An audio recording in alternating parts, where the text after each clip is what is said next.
Assalamualaikum warahmatullahi wabarakatuh and good morning everyone. Thank you for being with us. My name is Fitri and I am your MC for today. It is my pleasure to welcome all of you to the Fkee Postgraduate Town Hall Semester 1 2021 to 2022. I want to welcome especially the Deputy Dean of Research, Development and Publication of Fkee Faculty, Professor Madya Dr. Hairul Nizam bin Ramli, Associate Professor Technologist Dr. Asma Rashid bin Poniran, the Head Department of Research Program from Center of Graduate Studies, Associate Professor Dr. Samsul Aizam bin Zulkifli, the Head Department of Fkee Faculty Graduate Studies, Miss Elia Nadira binti Sabudin, the current President of Eclipse Postgraduate Association, lecturers, and staff of Fkee Faculty for attending the Town Hall. I also want to express my heartfelt congratulations to individuals who have chosen this faculty to continue their studies and making a difference for a better society to the world. Let us begin this morning program with praying to the Almighty God to bless our new semester journey this year. إلى حضرة النبي المصطفى محمد رسول الله صلى الله عليه وسلم وكافة الأنبياء والمرسلين والملائكة المقربين والشهداء والصالحين والعلماء والفقهاء والمحدثين والأستاذين والمشايخين ثم إلى أرواح أبي وأمي وإلى الأهل الكبر من المسلمين والمسلمات والمؤمنين والمؤمنات. هذه نيتي شيء لله. الفاتحة.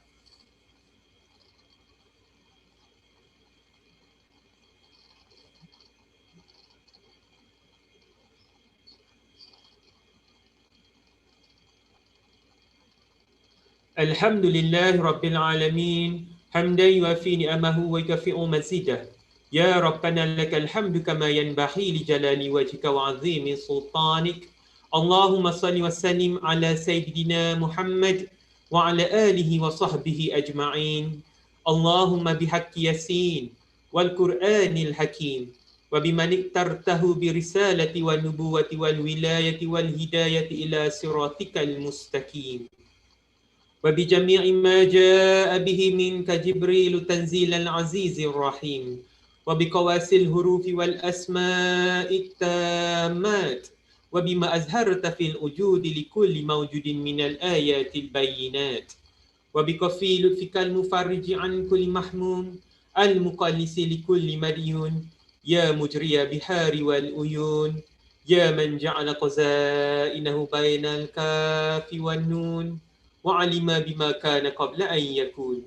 ونسألك اللهم أن تسلك بنا جادة رضاك وأن تجعلنا أهلا ومحلا لسعادتك وغناك وأن تيسر لنا جميع المرادات والمطالب وأن تجعلنا رضاك أن خير مصاحب لنا ورفيق وأن تدهفنا بالجلالة والمحابة وأن تمن علينا بسرعة الإجابة.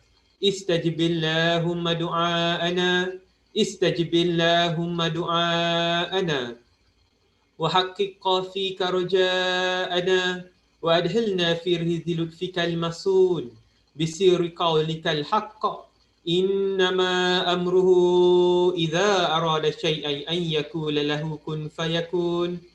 فسبحان الذي بيده ملكوت كل شيء وإليه ترجعون.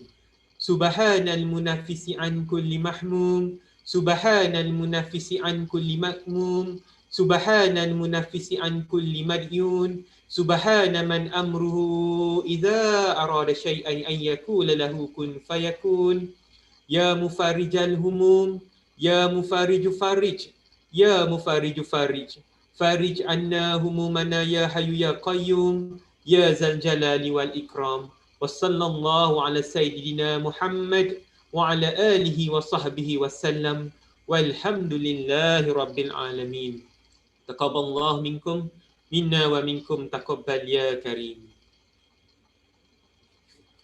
For your information, this event is being conducted to educate FKE graduate students about the new regulation for graduate programs during phase 2 of Malaysia recovery from COVID pandemic.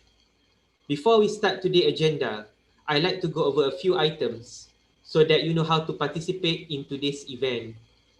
You will have the opportunity to submit question to today's presenter by typing your question in the chat box. You may send in your question at any time during the presentation. The presenter will read and respond to your questions. You will also get several links later in the chat box. The first is a link to purchase the new Fkee handbook for this semester, and the second is a registration link to join the Faculty Postgraduate Association, the Eclipse.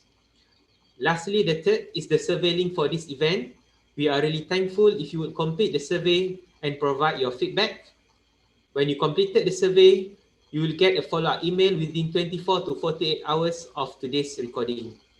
Now, I would like to invite our beloved Professor Madya Dr. Khairunisa Mir Ramli, the Deputy Dean of Research, Development and Publication of Fkee, to say a few words. Please welcome Prof. Madya Dr. Ramli. Dr. Khairunisa Ramli.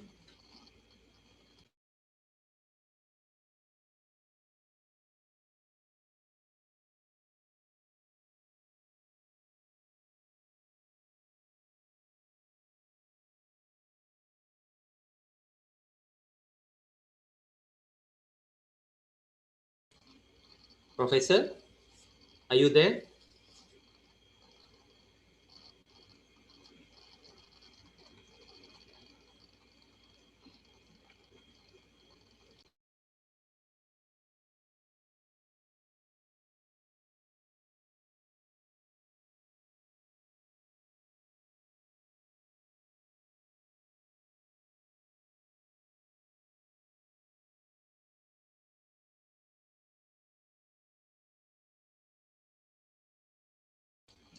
Please give a few minutes for Professor to join us.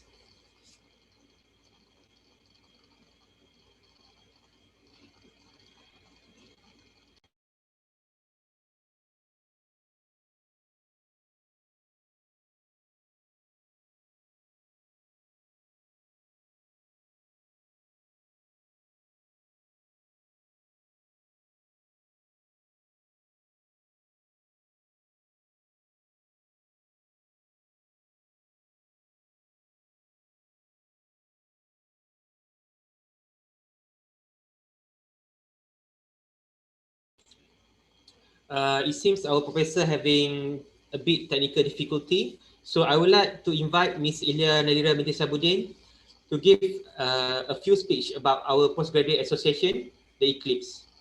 Please, Miss Ilya Nadira.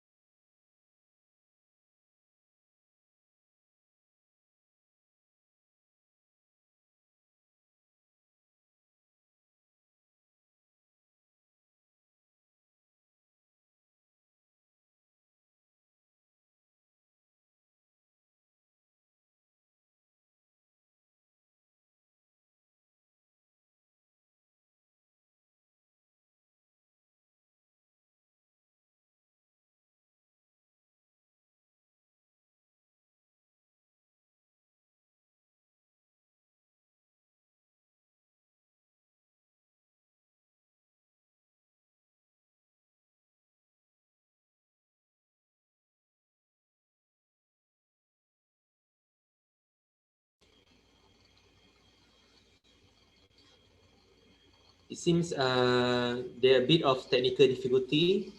So I would like to invite our Professor Madya, Dr. Shamsul bin Aizam, the head department of Fkee Faculty Graduate Studies, to give his speech about the specific roles as a Fkee postgraduate students. The stage is now yours, Professor. Please welcome Professor Dr. Shamsul Aizam bin Zulkifli.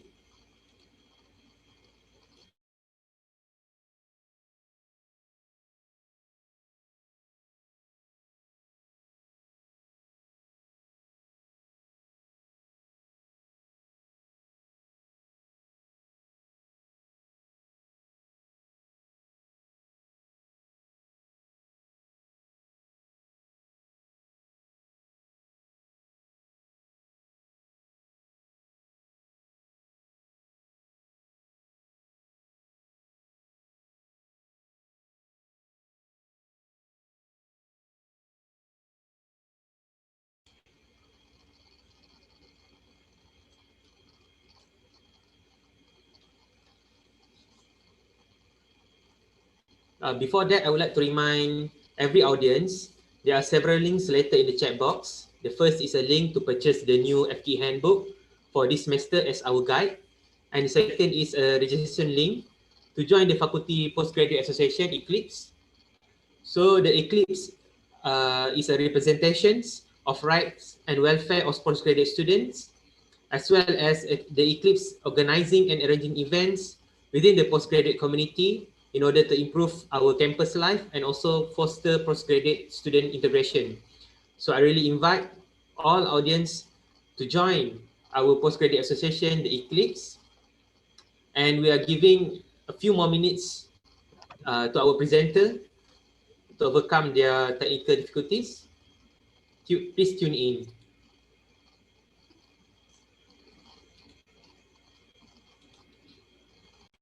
Is here already. Okay, everyone. We already have our Deputy Dean, Professor Dr. Karuniza Miramli. So, Professor, are you there? Yes, Fitri, thank you. How are you, Fitri? I'm fine, Professor. Thank you. How are you? I'm fine, thank you. Long time no see. Yes, my pleasure. So, Prof, can you give a few lively speech to the audience? Can you hear me? Yes, of course. We can hear you clearly. Okay. Okay, can I start?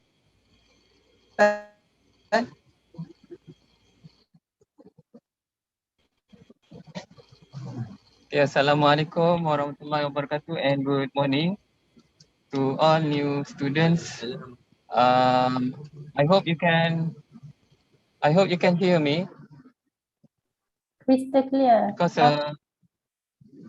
can you hear me? The internet is not that good. Yes, Prof. Okay, sorry, the internet is not good because I'm driving right now. First of all, I would like to welcome all new students to UTHM, especially to the Faculty of Electrical and Electronic Engineering.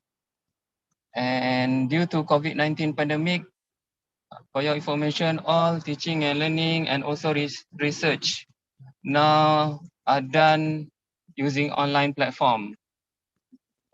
Okay. However, if you want to come to Fkee due to some reasons such as you want to do lab work or you want to collect data in the laboratory,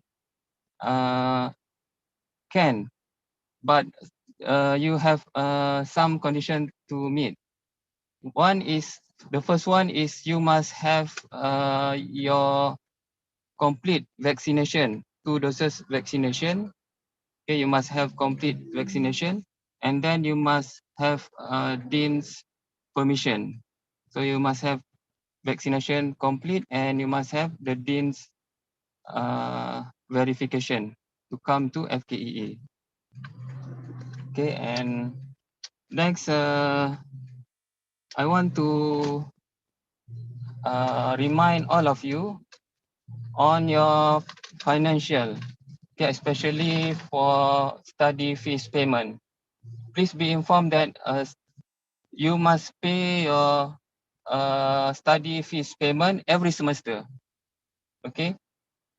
Otherwise, if you don't pay your study fees, for research students, you cannot complete your ELKP. ELKP is the Electronic Progress Report. Then if you cannot key in your ELKP, mean that you don't have marks for that particular semester, meaning that you are fail in your study. Then you can be terminated from your study. Okay, this is for research student, and for coursework student, you cannot register your courses. Okay, if you don't pay the study fees, you cannot register your courses. If you cannot register your courses, then you don't have marks for your courses for that particular semester, meaning that you fail also and you can be terminated. So if you don't pay your study fees, it is a very severe offense. Okay, so please pay your study fees every semester. Okay, and last but not least, I would like to wish all of you best of luck in your study, whether you are coursework students or research students. All the best, and one day I want to see you in your graduation. Thank you very much, and Assalamualaikum. Thank you, Professor, for your lovely speech. I wish Professor a safe journey to the wanted destination. Hope to see Professor in the campus soon. So next, I would like to continue this program by inviting our Associate Professor, Dr. Shamsul Aizam bin Zulkifli, the Head Department of Fkee Faculty Graduate Studies, to give a few speech. Professor, are you there?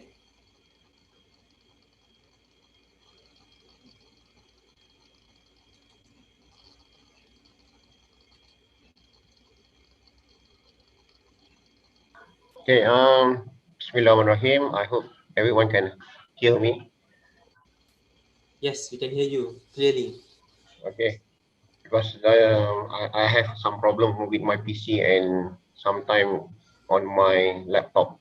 So maybe this is a quick introduction from me. Okay, because the priority is given to the head of department from the postgraduate study. Okay, for me, let me introduce myself. My name is Samsul Aizam bin Zulkifli. I'm the head of department for postgraduate study in Fkee. Okay, basically the for postgraduate programs under my supervision. Okay, and also this program, basically all the program in postgraduate study has been also monitored by the deputy deans, our deputy dean, Dr. Hiron. Okay, Dr. Hiron, the deputy deans for research and development, also monitor this postgraduate program in Fkee. So for me, maybe I will talk more later after the presentation from the head of department from the graduate school. Okay, just to welcome everyone, especially for the new student and also for the senior student. I call it as a senior because you already almost finished your masters, almost finished your PhD. So this is just a refresh. We want to share something. Maybe there's something new from the graduate school, and also there's something new from me, in order to refreshing, okay, to refresh back or to memorize back what is the procedure, okay, that has been taken, okay, especially during this COVID and also maybe the post-COVID after this.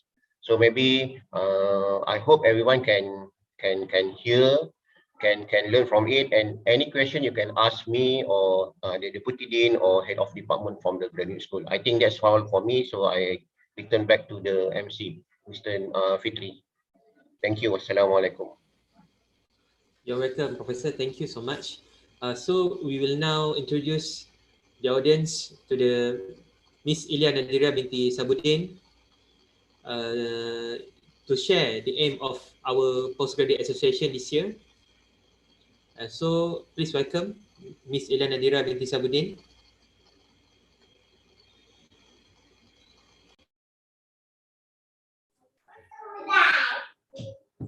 Hi everyone, can you hear me?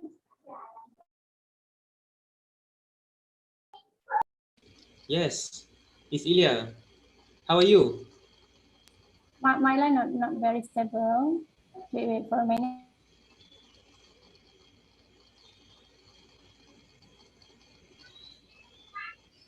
Okay, Assalamualaikum warahmatullahi wabarakatuh and good morning to all of you.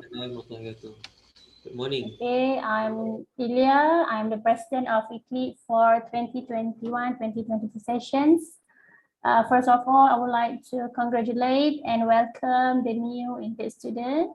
Not forget to the senior student. I hope you all are in a good health and stay safe wherever you are. First of all, I would like to thank to Fkee on behalf of Eclipse for giving Eclipse opportunity in this town hall program.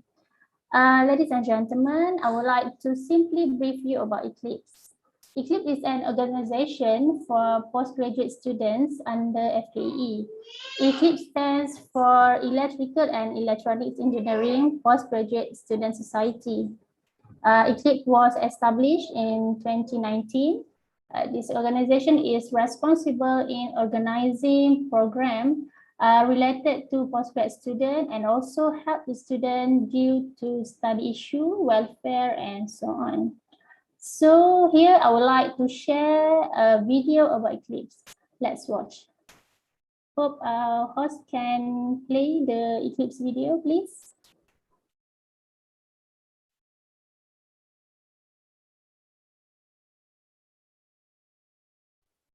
No sound.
Okay, thank you for the host sharing the Eclipse video.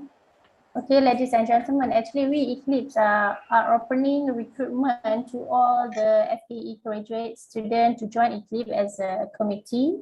Inshallah, there is many benefit for you that you will gain once all of you are involved with the association. You will experience many skills that will help your future career. We are very honored to welcome to you to join us as a great family. We will jointly build ourselves into skill and competent individuals. Okay, here to join the Eclipse, you can fill the recruitment link in the chat box. Please take a look at the chat box to join Eclipse. There are recruitment links.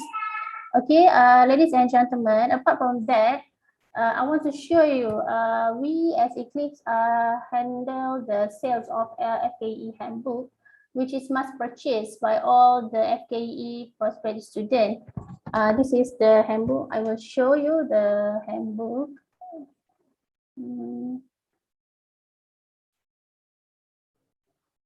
Wait for a second.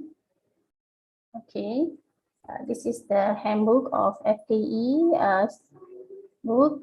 Okay, this is very important to all the students to have this book, because this book contain important information regarding your study. Okay, in this book you can see there is many content that you have to know once you pursue your master and PhD in Fkee. There is many things you have to do, like how to make a proposal defense, domination of internal and external examiner for your research. And you in this book, there is also tell you about the flow process for proposal defense, for revival and also the viva work, and also the amendment list for postgraduate assessment method. Okay, so I guess everyone should have this book. So it will help you a lot in your process in your master and also PhD. Okay, we also share the link to purchase the book in the chat box. We are open for pre-order. The handbook will be posted to you after we have this book, and please reply immediately to purchase the book at the link provided in the chat book. Okay, last word from Eclipse. Welcome to the big family Eclipse. Good luck in your study. Let's join Eclipse together with everyone. Assalamualaikum warahmatullahi wabarakatuh. Thank you. Waalaikumsalam warahmatullahi wabarakatuh. Thank you, Miss Ilya, for the good sharing. Next, I would like to continue this program by inviting Associate Professor Technologies Dr. Asma Rashid bin Poniran, the Head Department of Research Program from Center of Graduate Studies, to share the new regulation that UTHM postgraduate need to follow this year. Please welcome, Prof. Thank you so much for the invitations, for the community, for the faculty. So basically, actually, I will share about the rule and regulation for the screen.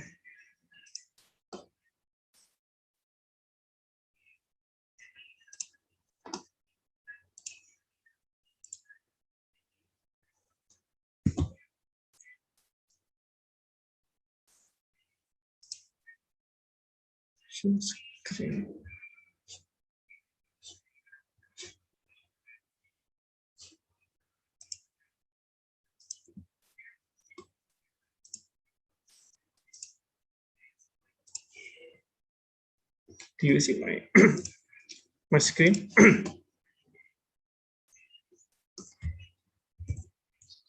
Do you see my screen? Yes. Okay.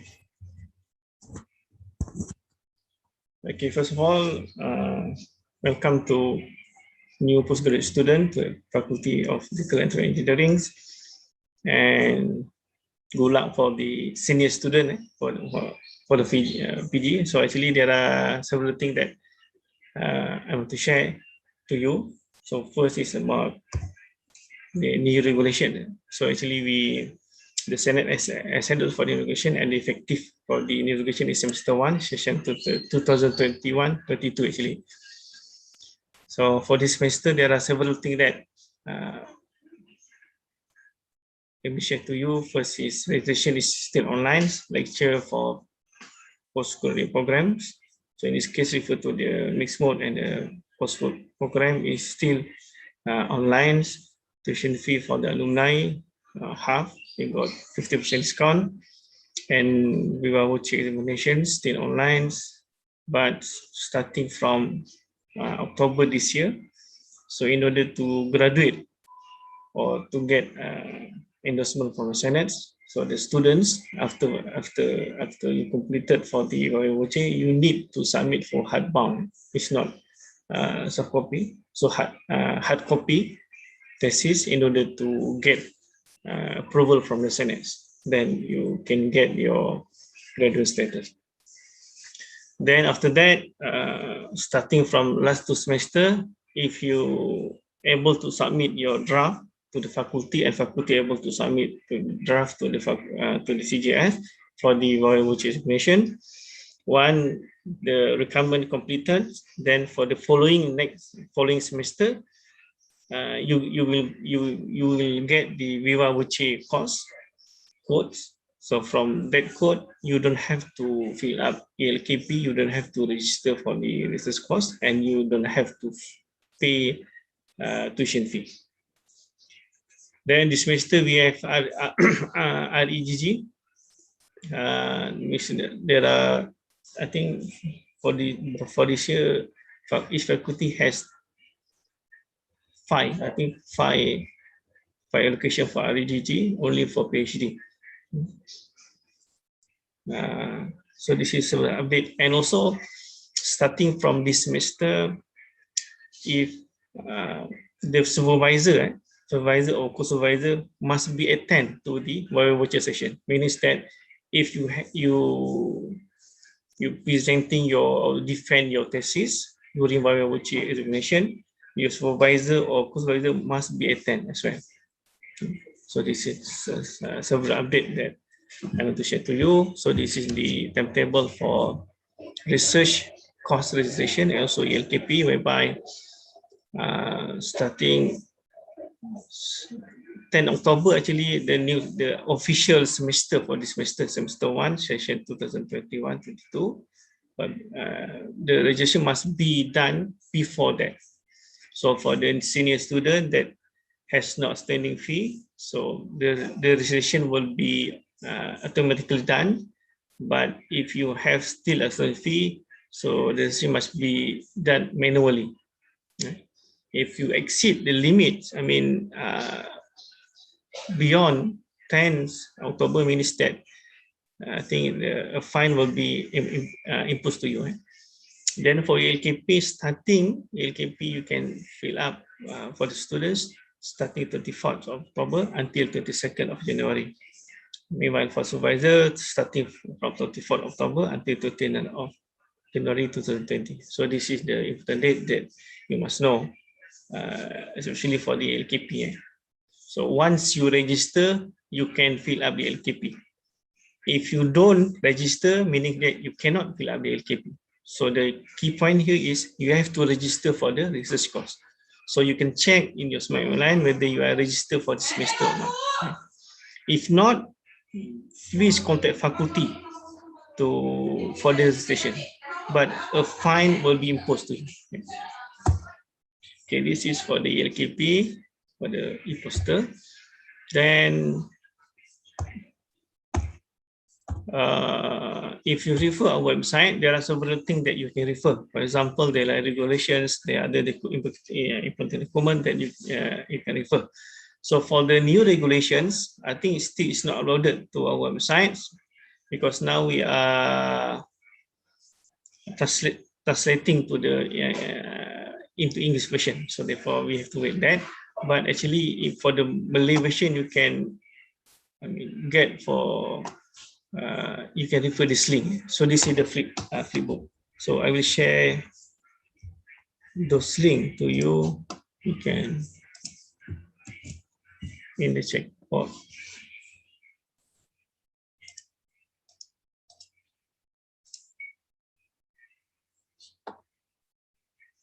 In the chat.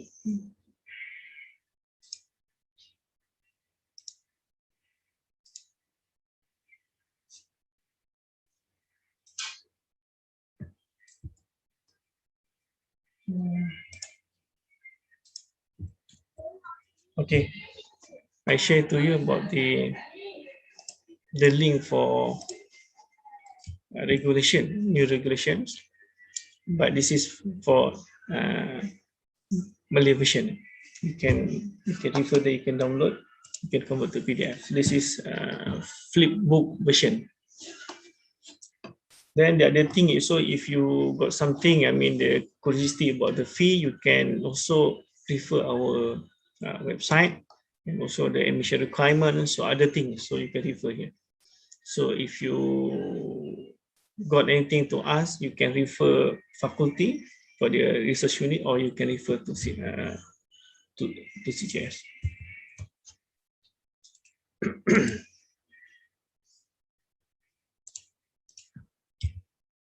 Okay, we have mode, coursework, mixed mode, and research university.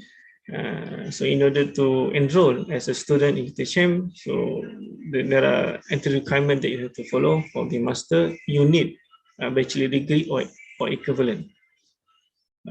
Whereby the bachelor degree must be recognized by the Senate of THM or recognized by the country that the university located that. So therefore, from there, at least the government from the country must be recognized of your degree. Then after that, the Senate will be checked, will be endorsed as well. So mixed mode, coursework 2.5, mixed mode 2.75, and research 2.75. If there are students that, the applicant that not fulfill the requirements, so faculty will table those names, and also if they are qualified, they will undergo the enhancement course. So faculty will decide whether the applicants is suitable for that or not. Right?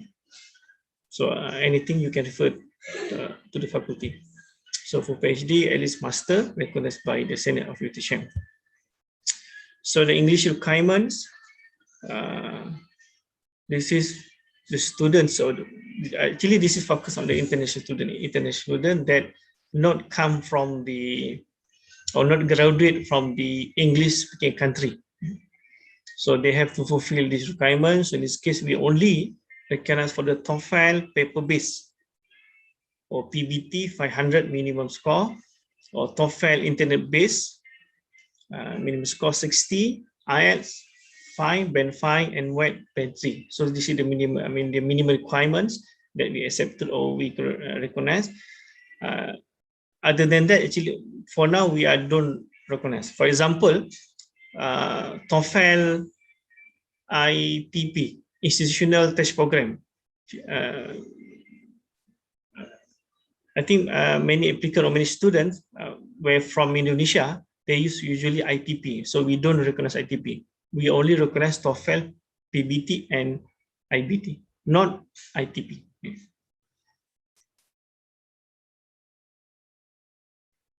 If the international students, they study in Malaysia, for example, graduate from UNIMAP or graduate from UTM or from institutional that recognized in Malaysia, say they will be got exemptions for the English. And also if the international applicants who do not feel okay English, but they graduate from the English speaking country, they also eligible to apply for the exemption. So this is the list of English speaking country whereby eligible to get the exemption. Okay.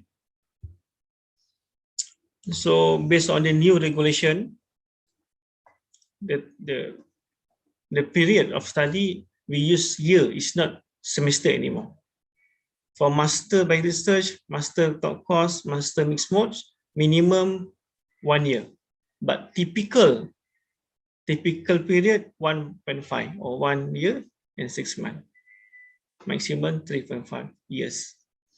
For PhD, minimum 2 years, typical or norm 3 years, maximum 7 years. EDD or Doctor of Education, this is for FETV. Minimum 3 years, typical 3 years, maximum 8 years. So this is typical for part-time. And some applicant, they're asking about the period of residence. So how long, the requirement from the, is it there are requirements for the residents, minimum resident period that they have to fulfill in order to meet the requirement for the program. Actually, this is referred to the program and also the embassy of the country. For example, Yaman actually require the students stay in Malaysia. I think it's about 3 months and 6 months. The cumulative 3 months for the course is not engineering course. So 6 months for engineering course, for example. So means that if the applicant asking for that, they have to refer for the embassy first. Is there any requirement for the embassy?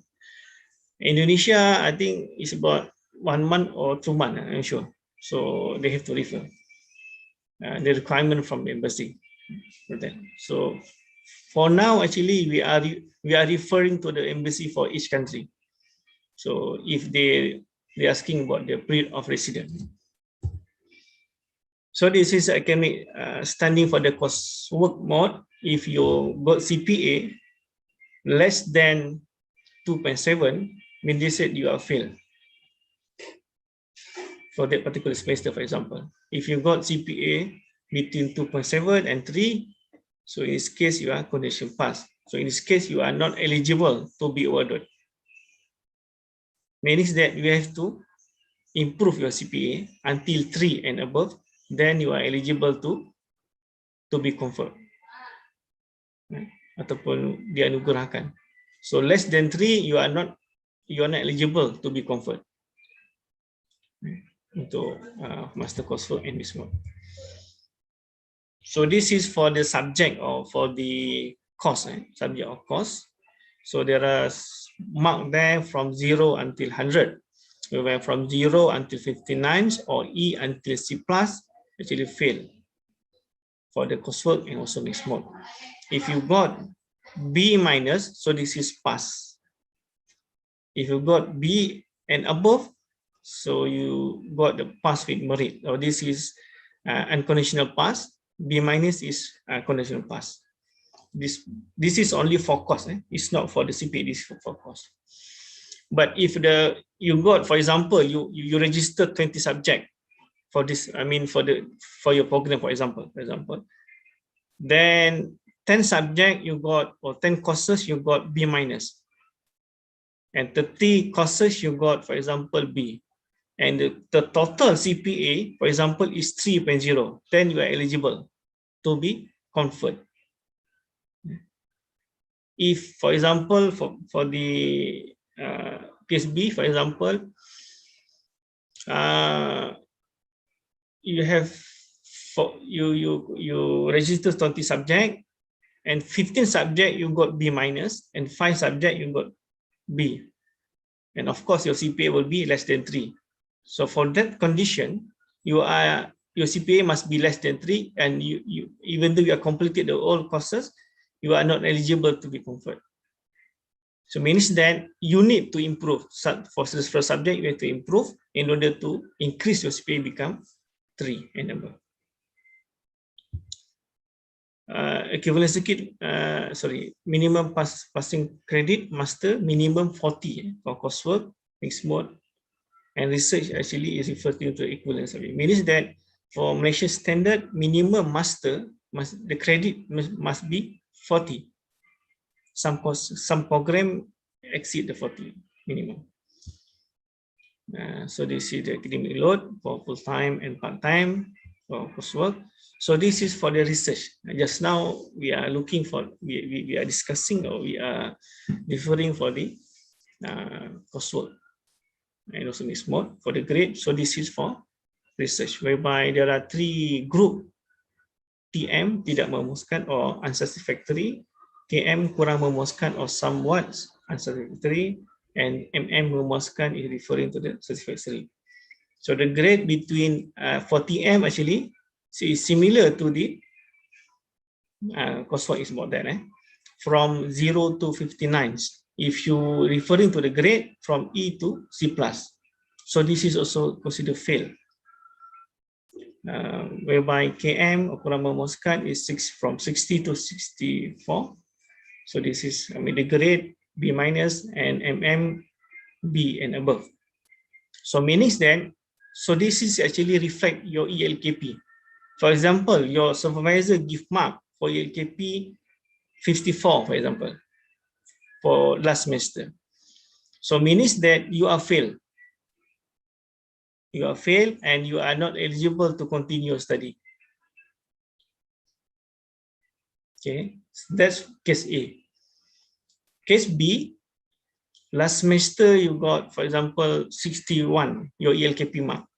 Then the next semester you got 64. So you got 2 consecutive semester B minus, isn't it? Also will be fail. I mean, you are fail. I mean, for the semester, for example, you also fail. So this is, I mean, the concept is similar to for the coursework. So means that ELKP is very important.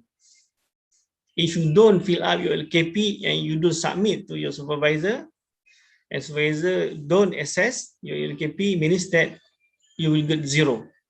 0 means that E. E means that you are failed for that particular semester. So this is very important for the student and for his supervisor. Some supervisor, they are not noticed about this. They simply give mark, but they don't refer this table. So be careful on that. Okay. So equivalent for the PhD for the credit, 90 credits. Okay, change of study program. Student need to apply through the faculty. Application for the program changes only once time during the study. Means that you can change program. For example, from mechanical to electrical, or from for example, there are 2 programs in electrical, MEE, and IoT program, isn't it? You want to change, so you're allowed to do that only once. But for the international students, if they want to change a program, must be done within 1 year of their study period, because this is due to the visa restriction. They have to make sure that they have to apply for that within 1 semester, must be complete, because this is due to the visa. I mean, the visa, I mean, the immigration department only allow for the year 1 and only once for the international student. Change of mode, for example, from part-time to full-time, from full-time to part-time to full-time, only once.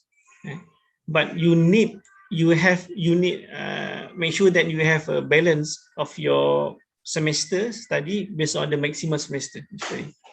So in this case, it's stated must at least 2 semesters remaining, referring to the study maximum. Just now, for this master is 3.5 years, is referring to the 7 semesters, isn't it? Means that in order to change your study mode, that semester, for example, this semester you are semester 5 at least, then you can apply to change the study mode. For example, from full-time to part-time, or from part-time to full-time. So this is for upgrade. For example, you want to upgrade from master to PhD. First, you are registered as a master student. Then, after discussion, after your performance, if that you are able to be upgraded to the PhD, you can do that within 1 year. So there are several requirements there. So after proposal defense, you can apply for that. Means that after you successfully upgraded to PhD, means that you only will be awarded PhD, means that degree and PhD. You don't have a master because you is upgraded, and also the use semester for the master will be counted into PhD duration. Means that the semester use, for example, 2 semester in master, during the master, therefore will be counted as a PhD program study. For the student, must be settled or must be done in first year, because due to the visa restriction. Okay, attendance for the coursework must be at least 80%. If you less than 80%, you will fail for that particular course or subject. Okay, for master, at least 50%. This is due to new regulation. At least 50% attendance. So how can we record? Can we identify that? So based on the, in this case, we're referring to the e-log system. Now I think you can log in your SMAP online. You can see that there are e-log there. So you must be communicate with supervisor through that platform or through that system, e-learning system. So make sure that for the,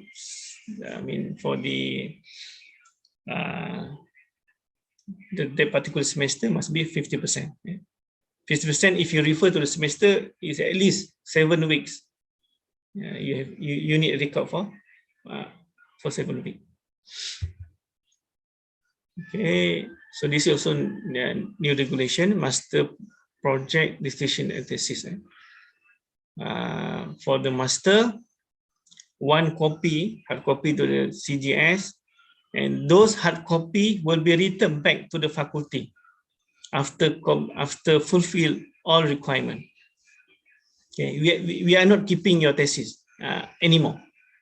So after, for example, after you done your correction and the examiner is endorse your correction, then you prepare after faculty check the format and you prepare for the hardbound. So then you submit to CGS. So we will check your hardbound thesis hardbound. Then after that, your name will be forwarded or will be tabled to the Senate. After Senate endorse, then we will return back the hardbound thesis to the faculty. So faculty will keep your hardbound. And also you have to submit for the 2 CD in this case, 2 copies, 2 CD. And inside this CD, it has three things. One is about your thesis, so in soft copy, exactly same as hard copy. Then your CV and your photo, passport size. Then if you sponsor by by other parties, for example, you get scholarship from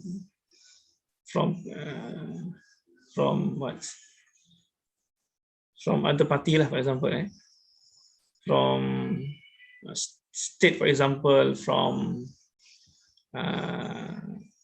then for example they required for the hard copy, you have to prepare for that.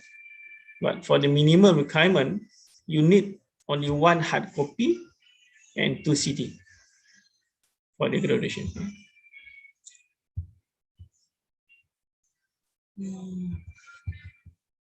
Okay, for the master coursework and mixed mode, you have to submit to the faculty, as usual.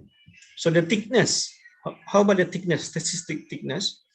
The number of pages is subject to the standard program. Means that in this case, the first you have to refer the standard program. So how about the thickness? How many words that you must be achieved? But if there is no standard stated there, you have to follow this. The 40 pages must not exceed 300 pages. For master, not exceed 200 pages. Excluding appendix, table, and diagram. Only text. Writing language, Malay and English. Only that. Means that you don't have to request for permission for that. You can write in Malay or English. Conformance.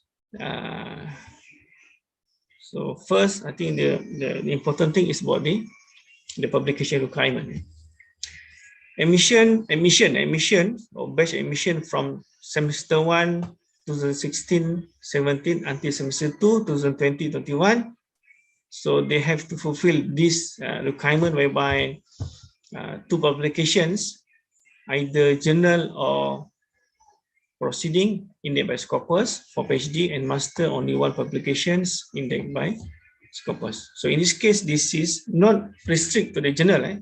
So either proceeding, both proceeding, for example, for PhD, article 1 and 2 proceeding, for example, is okay, or proceeding and journal or both journal.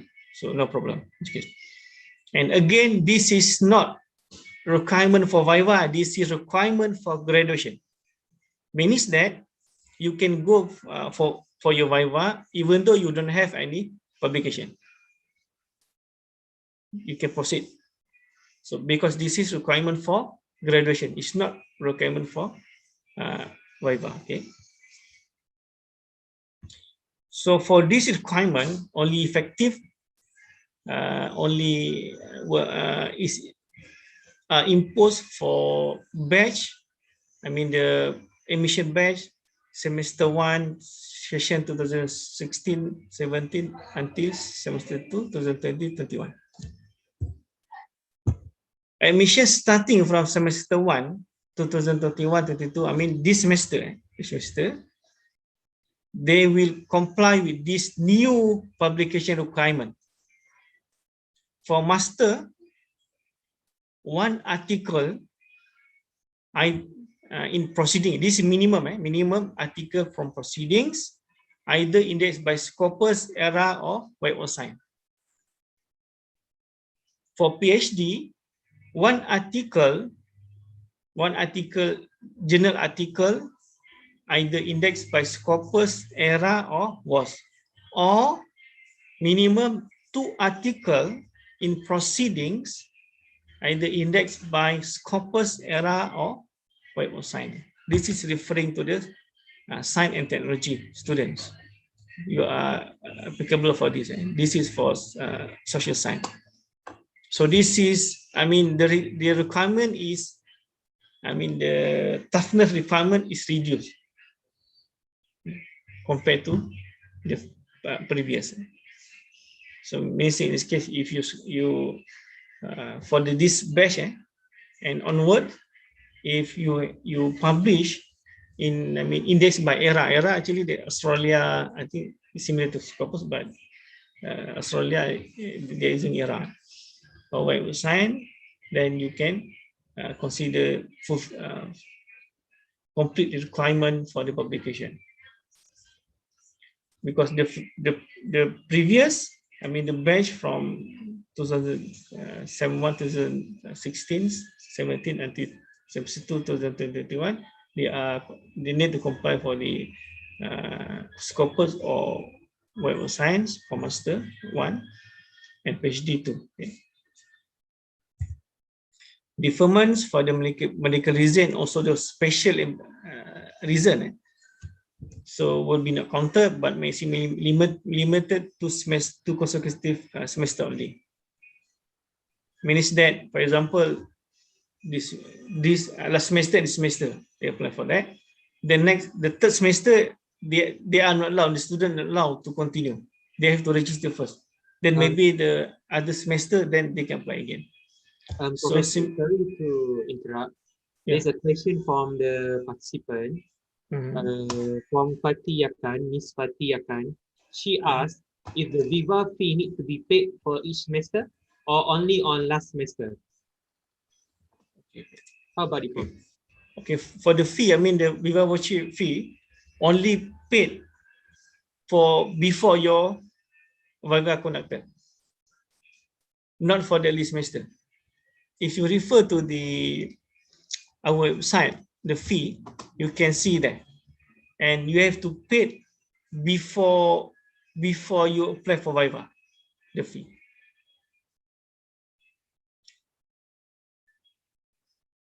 So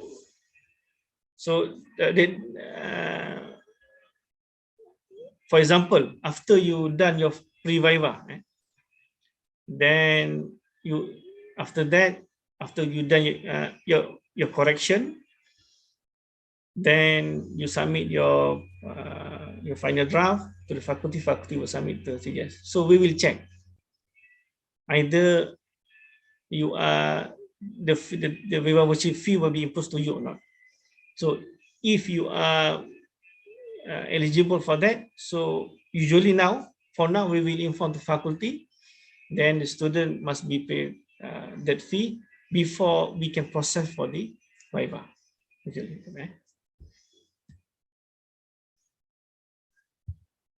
Okay, if you are not fulfill requirement for English and publication, so your status will be KBTP, Kedudukan Baik Tamat Program. Means that you complete all things, all those requirements, only English and publication, or English or publication, or both. So you have 2 years to complete or to fulfill this requirement.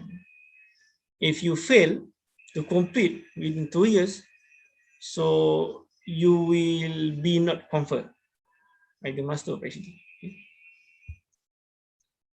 So the rest, so anything about the other, I mean, out of the issue that not stated in the regulation, so usually we will forward or we will table to the Senate. So Senate will be decide. I mean, will be give decisions. Either this one can be proceed or not, for example. Okay, I think this is for I mean, some part of the regulation actually were revised, and then I already shared to you. And if you want to, I mean, know about the new regulations in the Malay version, you can go to the link there, and you can download, you can read. So if you got anything you want to ask, you can ask faculty or CGS to get clarification. Okay, thank you. All right. Okay, thank you so much, Professor Dr. Asmar Rashid, for the informative sharing. Okay, next we will continue back to Associate Professor Dr. Shamsul Aizam to share about the specific rules as a FKE postgraduate students. Professor, are you there? But excuse me, can I have one question to Dr. Asmar Rashid? The first, Assalamu alaikum, good morning, Dr. Asmar Rashid. Thank you so much for information you give us. Most of the information I don't have an idea, but for the writing for the PhD, you write it the maximum, not exceeded to the 300 pages. But the last one for the PhD, how much? Like for the PhD, if write 18 page or 100, do you think it's enough? Enough. 100 so to be okay, actually we don't put the minimum, only put maximum. But I know, but because the student have a now idea, this right, like the 18 page or 100, 120, this is to be enough, because some examiner wanted more detail, but some examiner said, okay, that is enough, or need more to be detailed. But because for me, I have a like idea, if write it 18 must be so it is not enough, write 100 or 120. Okay, but I think for that question, for that particular question, you have to refer program requirement and also your supervisor. And I think your supervisor will nominate your examiner. So from that, I think they know the requirement from the examiner, and also maybe there are some regulation from the programs, so that require for the minimum numbers or minimum words of your thesis. Okay. Yeah, but me, I want to be before examiner. I know, okay, but yeah, before I go to examiner, when I write a thesis, I do, I am produced it for the like Previva.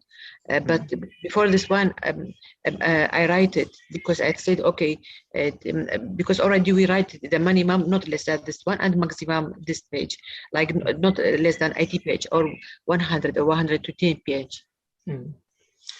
Okay, I cannot answer because regulation that produced by the CJ, actually the general regulation. We are not restrict, I mean specific, because each requirement is different. For example, from the FETV education, they are referring the wording. For example, for PhD, minimum 100,000 words, for example. For engineering, yeah, I mean, so for the general FETP also, I think there are specific requirement for the thickness of the thesis. Yeah, I'm already Fkee. Yeah, okay, now. So actually in this case, the regulation that produced by CJ actually must be general. First, that's why we stated that must be referred to the program requirement. If they're not stated in there, then you can refer to the standard or requirement that stated by the CGS, whereby PhD 300 maximum and master 200 maximum. So other than that, for example, you write 100 pages. Is it enough or not? Okay.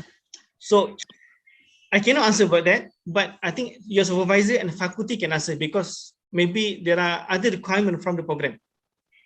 So first, I think you have to refer to the supervisor. For example, I mean, your thickness is 100 for PhD. Is it enough or not? Refer your supervisor. Then supervisor will refer to maybe the program standards or faculty, or maybe the requirement from the examiner is something like that. So we don't put specific the minimum numbers. Okay, because maybe will be problem with the other program for that. Yeah, okay.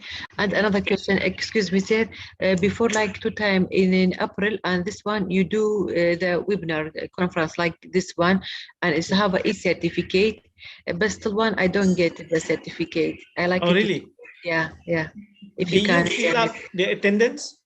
Yes, yeah, and already like this one before I attended, and I followed the report, but I don't get it. All right. So I will inform GSA. Okay, thank you so number much for this. You are welcome. May I ask about I haven't submitted the required document to the Viva in last semester. This semester fee will be probably okay. If you haven't submitted the required document to the Viva in last semester, means in this case, the person that submits is not you actually. It's not student, but faculty. Faculty will check the requirements. Then after that, faculty will submit to the CGS. Then again, we will check against about your status, your requirements. If you are not fulfill requirement, will be returned back to the faculty.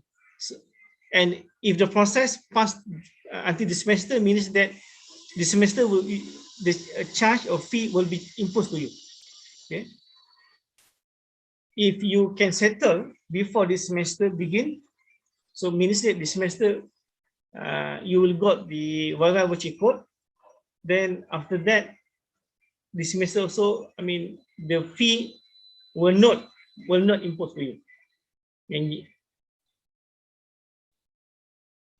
So I think you can refer to we hang it. You can refer faculty for that. Is it? I mean, faculty has submitted or not? Okay. Is there any other question? Okay, everyone. Is there any question you would like to ask our Professor Asma Rashid? Okay, I think I will clear about that. Okay, thank you. Thank you so much for the good sharing. For the invitation. Okay. Thank you. Assalamualaikum. Assalamualaikum. Okay, Associate Professor Dr. Samsul Aizam, are you there? Yep. I'm here. Okay, let's give him a few minutes to prepare.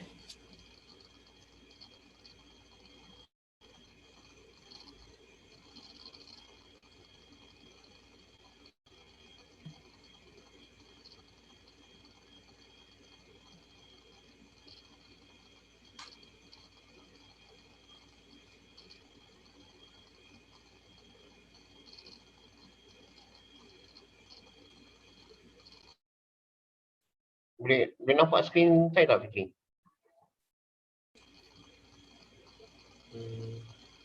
I cannot see your screen, Professor. Okay, great. Boleh Boleh. Okay, kalau boleh. Sekejap.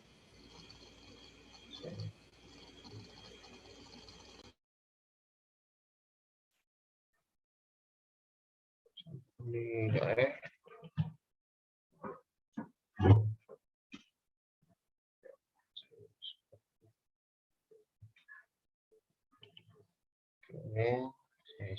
Saya semua dulu.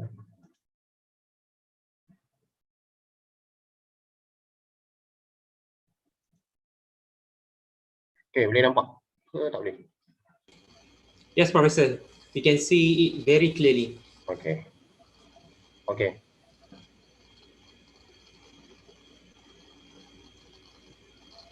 Boleh saya start ke macam mana? Ke kamu ada nak apa? You may start when you're ready, Professor. Okay, Bismillahirrahmanirrahim. Assalamualaikum warahmatullahi wabarakatuh. And very many thanks to everyone, especially to the Deputy Dean, Dr. Hairul, Dr. Asma Rashid as a head of department from the graduate school. Okay, Eclipse committee, especially to the chair ladies, okay, not chairman, it's chair ladies, our MC for today, and also all the student, either new student or senior student. Okay, welcome to our, I think this is our town hall, because we always conduct a town hall every semester, early in the semester. Why? The reason why we have the town hall, to have some new information, maybe from me as a head of department, from the head of department of postgraduate study in Fkee, and also maybe some new information from the graduate school itself. That's why we have Dr. Asma here. He has shared some to us new information, okay, regarding to your publication, regarding to your viva process, regarding to your submission process. So this is a new information to the new student, okay, given by the graduate school itself.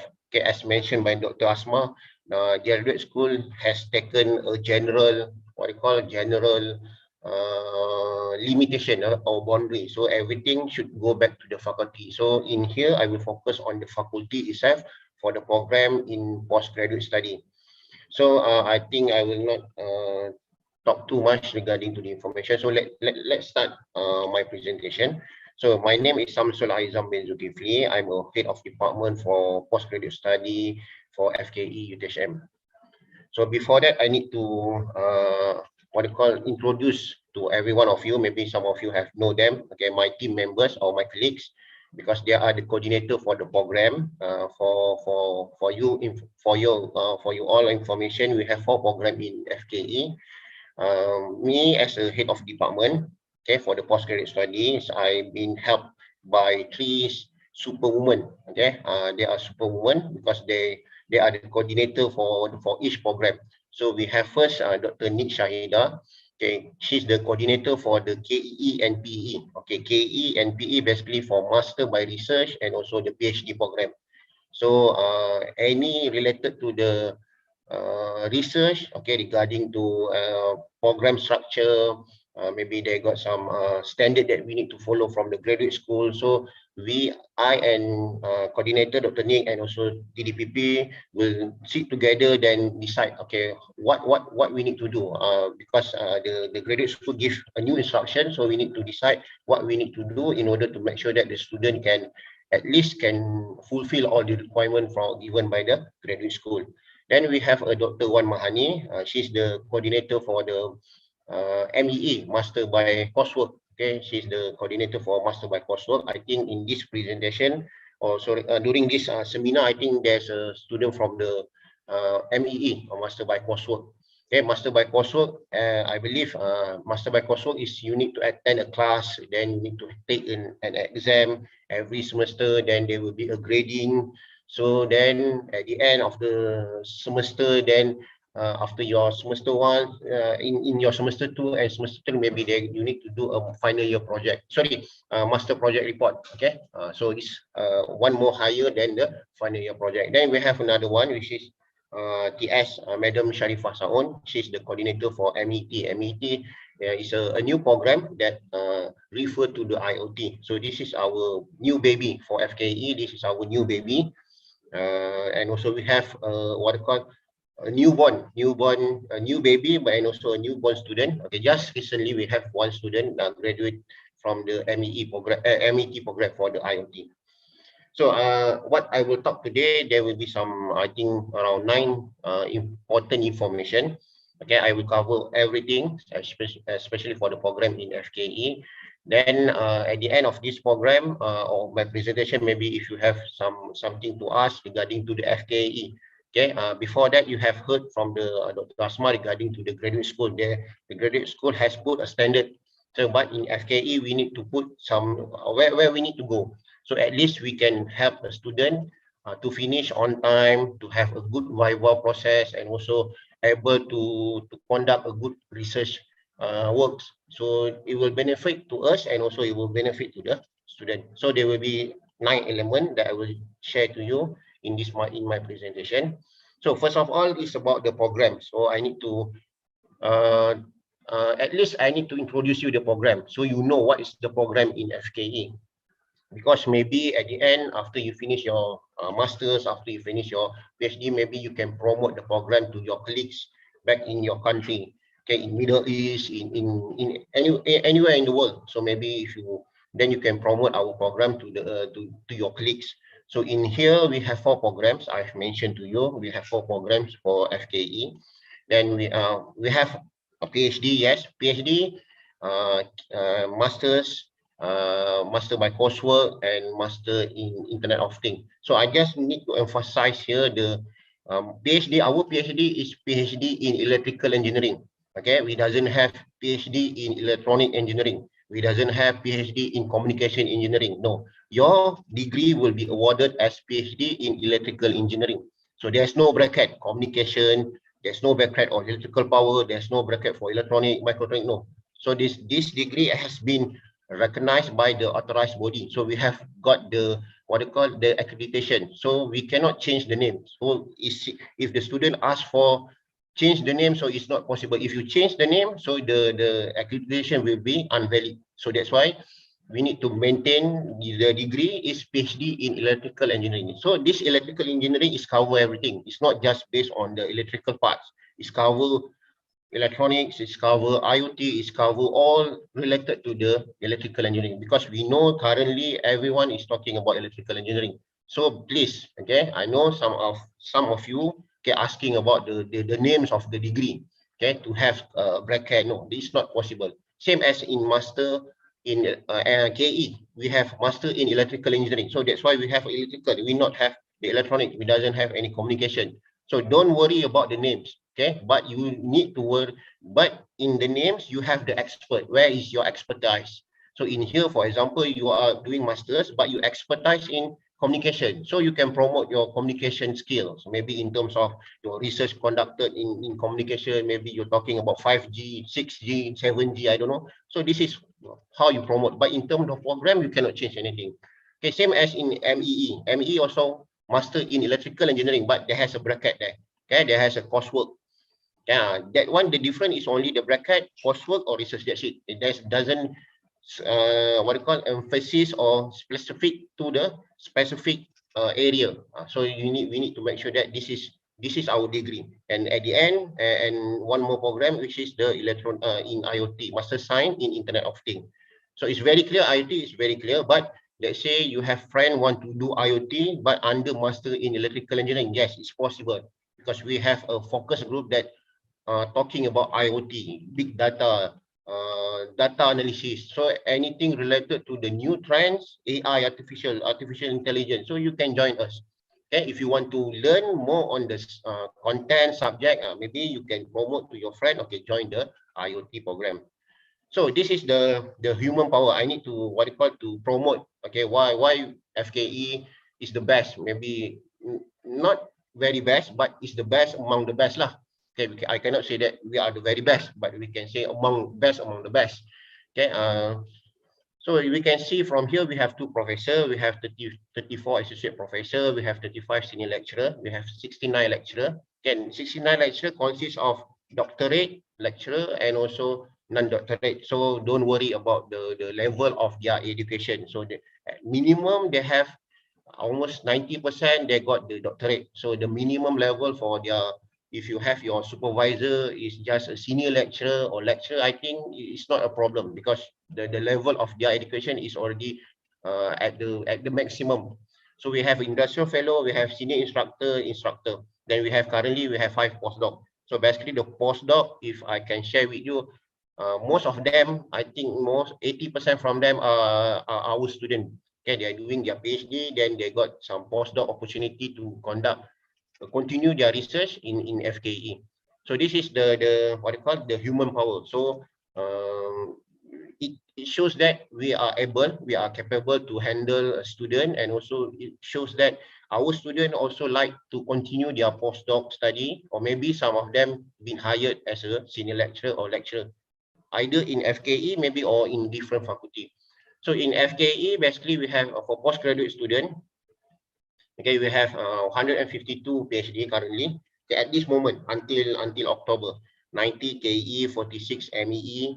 Then we have around 853 alumni. So I think our alumni is reached up to 1,000 students. So it's our program, our strength are very good, because we have almost 1,000, and also we have a student that work around the world. Okay, after they graduated, they work around the world, I have a student, not mine, but basically because I'm handling the program, I know the student working in Australia, working in UK, working in Saudi Arabia. So it shows that our program is very recognized to anyone in the world. So don't worry about the recognition of the program.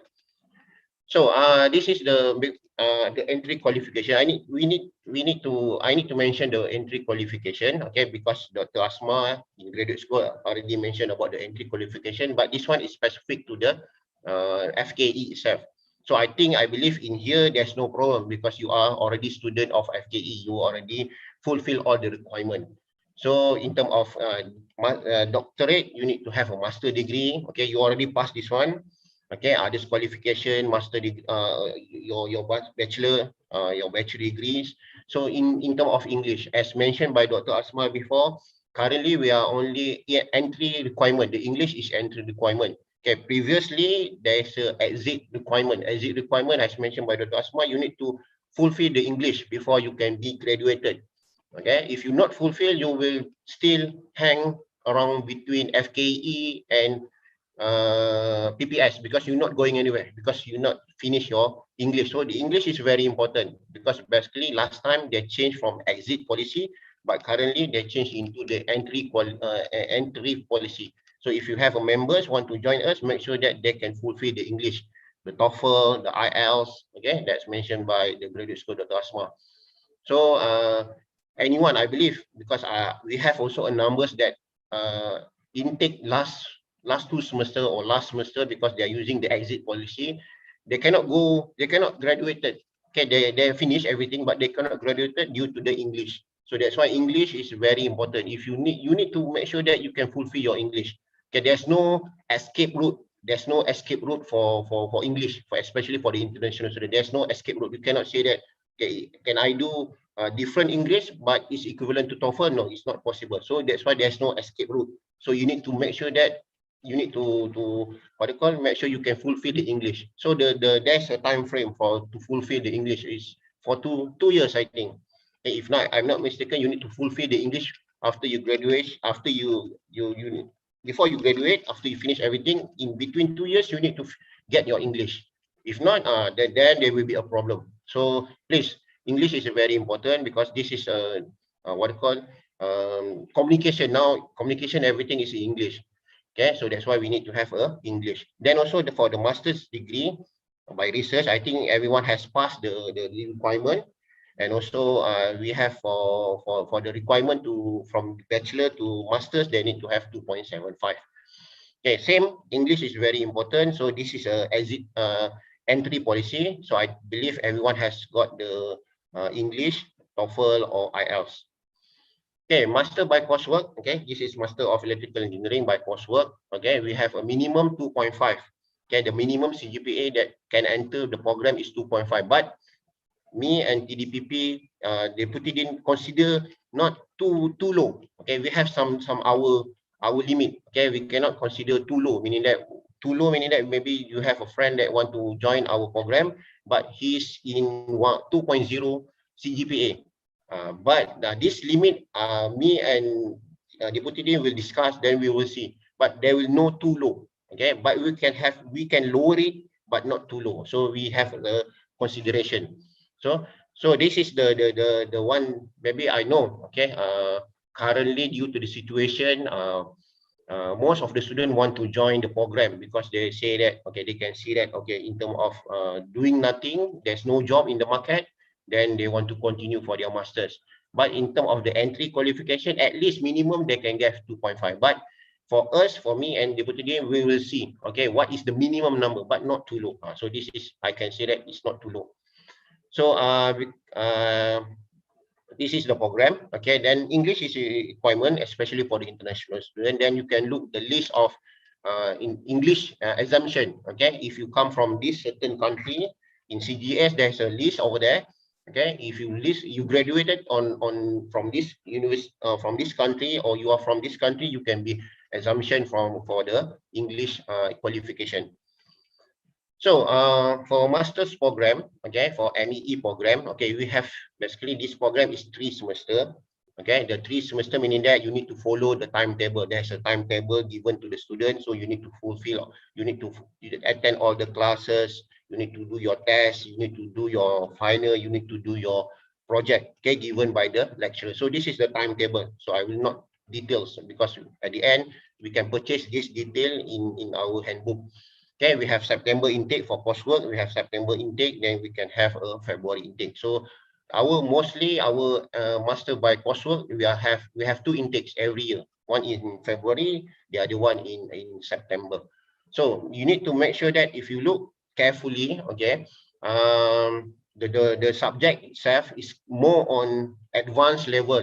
Okay, it's more on advanced level, so it's not just for the bachelor degree. So this is advanced level. Then you need to make sure that you can pass. Okay, if you not pass, then you need to repeat the subject. So it's the same as when you do the undergraduate. Okay, if you cannot skip the subject, so you need to make sure that you. So if you want to repeat the subject, you need to make sure that it will take in different. See in the timetable. So it will not. If you fail one subject this semester, you want to take that subject next semester, it's not possible because we have a timetable. So you need to prepare. So that's why you need to prepare. So at this moment, that's why I need to clear up carefully to you. So master's program basically is not just what you call just for fun. Okay, should be a serious method or serious action you need to take care because it's considered about the passing rate, because the passing rate for the masters is about 60. Less than 60 is considered fail. So not as in the undergraduate. Undergraduate 40, you pass the subject. Less than 40, you are failed. Then it's different. 40 and 60, 20 marks is quite big. So that's why we cannot just say that okay, master's degree is for fun. No, it's a something that you need to pay attention. Okay, then this is the grading. If you look here, if I can say here, you can look here. The grading is less than 60, fail. So less than 60 mark, you need to repeat the subject accordingly to the subject offered to when it will be offered. It will not offer every time, every semester. No, it will offer on the basic on the flow that I shared to you before. So that's why at least we have for your information, for MEE student, we have a student, excellent student. We have for 85 to 100% the marks. I think we have. Okay, don't worry. We have a student that every semester they got 4 flat. I cannot say that okay, this program because of this program, because of the passing mark is very high, we doesn't have a 4 flat student. Yes, we have a 4 flat student. So if you pay attention, if you give full commitment to the program, to yourself, then I believe you can get for CGPA 4.0 every semester. Don't worry, but you need to make sure that you can pass the subject. So then the subject, the passing marks is reflect to your CPA, your cumulative. So cumulative, if you have bigger than 3.0, so you can go to the next semester. Okay, in very very easy to go to the next semester. But if you have 2.7 up to 3, then you can have the conditional. Conditional meaning that you cannot have 2-time conditional. Let's say, for example, this semester you have conditional condition, then next semester you also can have the conditional because of the CPA, then you will be terminated. So you cannot have 2 times conditional semester. Okay, so make sure that you are in a good semester, meaning that your CPA should be more than 3.0.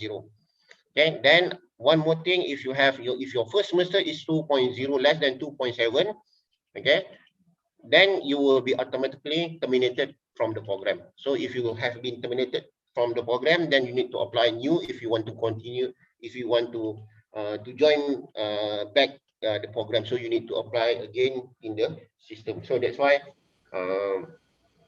you can score, okay, if you pay hard, if you study hard, if you pay full attention to the program, you can score. But if you just for fun, for leisure, I think there will be a problem. Either you can be conditional KS or you can be terminated. So it's up to the student, because we know this is adult program. So adult programs is based on the student itself. We cannot push you. We cannot squeeze you. Okay, so that's why this is up to the student itself. So Professor, this is sorry to interrupt. There's a question from, I will cut IV first, the question from Mr. Tahir. This is a question from Mr. Fatih. He asks, if the MERT have the expiry date, so must the student finish the study before the expiry date? Or sorry, what is the expiring date? For MERT, does MERT has expiry date? Yes, MERT, there's an expiring date. Yes, correct. So must the student finish the study before the Oh, no, expiry? this is entry qualification. Okay, for that question, this is entry qualification, because you need, let's say you want to, you have a MUET band 3, then the MUET band 3 eligible for, let's say, 2020 up to 2022. Okay, between 2020 to 2022, you can join our program. Oh, so that means from Mr. Fasih, you don't need to update the MUET. No, because they got the time frame. We need to look on the valid of the MUET. Okay, because in the MUET they stated there is valid from when to when. Okay, Professor. I hope that answer Mr. Fatih question. Yep. You may continue. Okay. Your presentation. Thank you, Prof. Okay, then okay, this is the elective subject. Okay, elective subject, basically this is for the coursework. So that's why in elective you need to choose 3 subjects from the elective based on the semester. Okay, based on the semester you need to choose 3 subjects. Let's say you are interested in communication engineering, you need to choose 3 out of 6. Okay, then or you interested in microelectronic engineering, you need to choose 3 out of 5. Okay, you cannot mix around between one subject from communication, one subject from microelectronic, one subject from the medical. No, it's not possible. You need to, because we need to have a specialized area. We doesn't want to have a rojak lah. So we cannot have one communication, one microelectronic, one medical. No, it's not a specialized area. You just still a layman, just a general. You know everything, but it's not focused. So that's why the elective should be focused. So you need to choose 3 subjects from this area. So we have communication engineering, we have microelectronic engineering, we have medical electronic engineering, we have electrical power engineering, we have mechatronic engineering, we have computer engineering. All the details you can purchase the handbook. So in the handbook, I already put all the synopsis. The Eclipse also mentioned everything over there. Then you can look very clearly in the handbook. So at the end, I will show you what is the handbook, what is the advantage of the handbook. So this is just, because this is presentation, I need to cut short. So this is just what you need to know.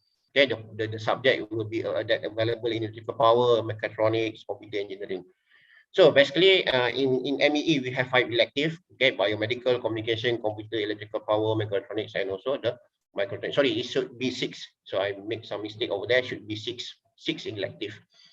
Okay, then we talk about IoT. Okay, when we talk about IoT, our new baby. Okay, master science in IoT. Basically, this is for 1-year program. So it's very tight.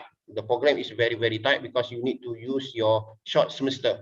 Okay, it's very, very tight. Compared to other program, is about 1.5 years. In this program, there will be a minimum 1 year.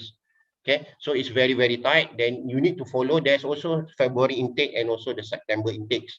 So I believe maybe in this presentation, some students from IoT are already in this presentation. Then maybe you already have a discussion with the coordinator. This is just for your information.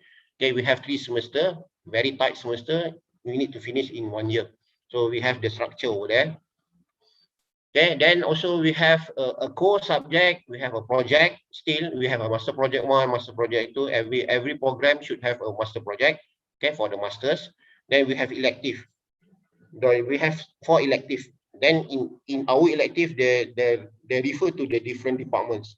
So maybe in details, I believe you have been given the information from the coordinator last week. Yesterday, I think.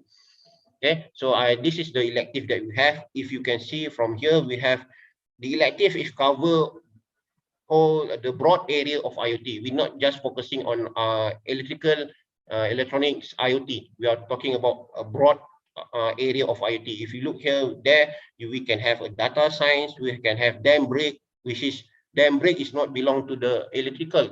So dam brake basically is belong to the civil. So that's why the IoT also apply for the civil structure. So that's why in IoT program, we cover all the area, okay, all the engineering area. Okay, not the electrical engineering, but it's cover all the electrical engineering area. So this is the best of the IoT. So we have elective 2 and also elective 3. You need to choose your elective until 4 elective. Okay, now we have for master project 1. Okay, master project 1, every program, okay, especially for by coursework, MEE and MET, you need to conduct your master project report. Okay, the keywords here is master project report. It's not a thesis, it's not a dissertation, different. Because master project report, the level is different with thesis, the level is different with the dissertation, but it should be higher than final year project, the level of master project report. So that's why I believe I need to make sure that to you, when you do your master project report, master project should be more than your final year project. We cannot say that, okay, this master project is equivalent to final year project. No, it should be more, because this is level of masters, but it cannot be more than the thesis.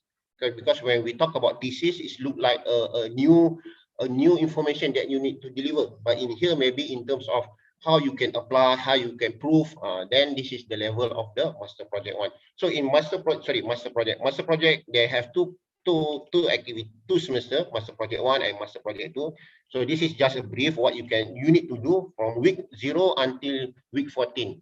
Okay, this is the brief, the general information to everyone. So basically, during the semester, our coordinator for the project, master project 1, will share and also will do the taklimat, the presentation on how the process will be conducted. So this is also the same. Okay, master project 1 and master project 2. So you need to, it's based on the weeks. Okay, now duration of the program. So master by research, basically you can do it in 2 semester. Okay, in Fkee we have a student that can finish in 2 semester. Okay, that's why I cannot say that it's not possible. Yes, it's possible, because we have a track record that the student can finish in 2 semester. After the 2 semester, they can he or she able to submit the thesis. Then before the next semester begin, he already passed the viva. So we have the record. Okay, and also for the master taught course, okay, the minimum is 2 semester, meaning that by coursework, okay, due to the MET. Okay, then we have a maximum semester is 7, same as master by research 7. So basically 7, this is the maximum. But at the end of, if you more than 7, you need to apply, and your supervisor need to apply. Your supervisor need to justify why you need to have more semester. Because masters, when you are in 7 semester, meaning that you are already in, I think in 3.5 years. So it's too long for masters. So that's why if you apply more semester, so that's why your supervisor need to justify before it can be approved by the faculty. Then PhD. For PhD, the minimum semester is 4, meaning that 2 years. Okay. I don't know. During my tenancy as a head of department, I didn't see any student PhD finish in 2 years, but majority of them finish between 3 years to 4 years. Okay, majority. Okay, but we have a student that finish more than 4 years. That's due to some reason. Okay, medical reason. What do you call medical reason, some financial reason, they got some problem. So that's why we can have more semester. But for me, during my tenancy, I didn't see any student that finished in 4 semester for PhD, because PhD basically is based on your supervisor. If your supervisor gives you green light, then you can finish your PhD. Okay, especially because this is PhD, basically it's more to human interact, you and your supervisor. If your supervisor happy with your works, everything, your work is very, very good, very success, achieve all the objective, maybe you can finish in 4 semester. Basically, it's up to the supervisor. Okay, for the course credit, okay, this is the course credit for the full time and also for the part time for the master by coursework. Okay, in this is credit basically is more to master by coursework. Okay, in full time they got what is the minimum number, what is the maximum number. Okay, because basically if you follow our timetable to our route plan, I think there's no problem. You can finish in 1.5 years. We have also a part time, but the part time it will take more time. Okay, because the credit is very minimum. Okay, do not have limit. Okay, so that's why I mentioned to you, anything maximum semester, okay, you need to apply and your supervisor need to justify. Okay, because the faculty can approve, then faculty can forward to the graduate school, then graduate school can forward to the senate to eligible you to continue one more semester. So that's why for research, yes, you need to make sure that you have a good bonding with your supervisor. Okay, now I need to mention about the now I focus on the research itself. Okay, master in electrical engineering, and also Doctor of Philosophy or in Electrical Engineering, BE. Okay, proposal defense. So this is the first line. Okay, after you register, you need to have your proposal defense. This is the first line. Okay, the first gate, I can say that this is a first gate. If this first gate can be opened, then you can go to the another gate before you can finish your viva. Okay, for PhD, basically you can conduct your proposal defense after 8 months you register. After 8 months you register, then you can conduct your proposal defense. Let's say, for example, you register in 1st of October. Then you count after 8 months, you can do your proposal defense. You cannot do it early because we have some faculty has do some what it call some not survey, some investigation that when you do in less than 8 months, meaning that in one semester, let's say you are coming in October, you want to do your presentation, your proposal defense in end of the semester. But the content is not up to the proposal defense. It's just a progress report, which is not suitable for the proposal defense. So you need to know what is the difference between progress report and also the proposal defense. And also you cannot have more than 5th semester, because why I cannot say I need to put it 5th semester, we cannot go beyond that time because it's very impossible. For me, it's very weird. If you do your proposal defense in semester 5, it's very long, 2.5 years. You're looking for the proposal. You're looking for the problem. I think it's unless you are doing part-time. If you are doing full-time, meaning that you're not very sincere to yourself in order to finish in the program as soon as possible. So this is for PhD. For KE, it should be within 6 months. It should be at the end of the semester. Let's say you join in October, you can do it, your proposal defense, end of the semester. But it depends on you and your supervisor. Okay, because you need to know what the names of proposal defense. It's not a progress presentation, it's a proposal defense. Should be you propose and you need to able to defend.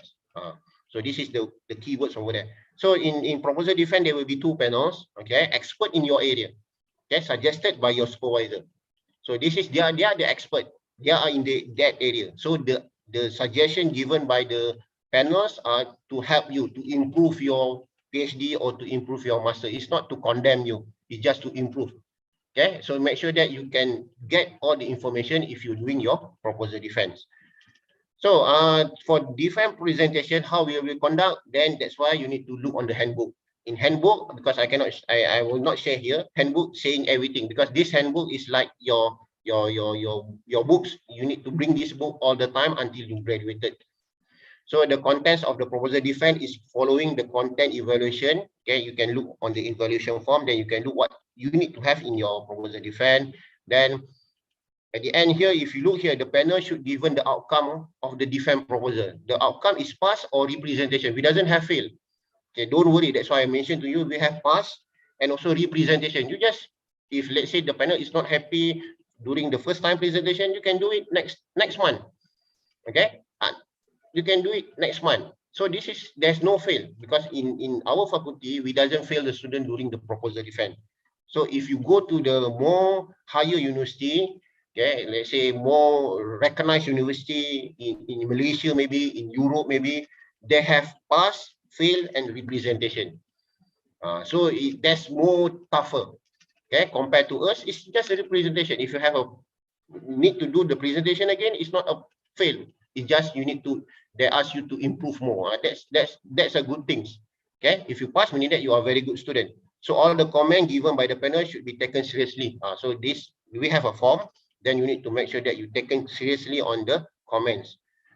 Okay, and also this is the student responsibility. Okay, for research, because you are doing research, and also this is just a guideline. It's not a necessary. It's based on you and your supervisor. Okay, responsibility as a PhD student, master by research student, we need to have this responsibility, because when you first time join this program, meaning that you already put yourself to complete this program. So you need to give some effort on yourself. So you need to have a regular meeting with your supervisor. It's up to you. I just stated here, one every week. It's up to you and your supervisor. Discuss with your supervisor. Okay, student is encouraged to record the meeting. Yes, now everything should be recorded. Okay, meeting and discussion in the e-logbook. Okay, I believe I already share in the FAQ. Later on, you can look on the FAQ. The e-logbook should be used by this semester. You need to record all the discussion, okay, between you and your supervisor.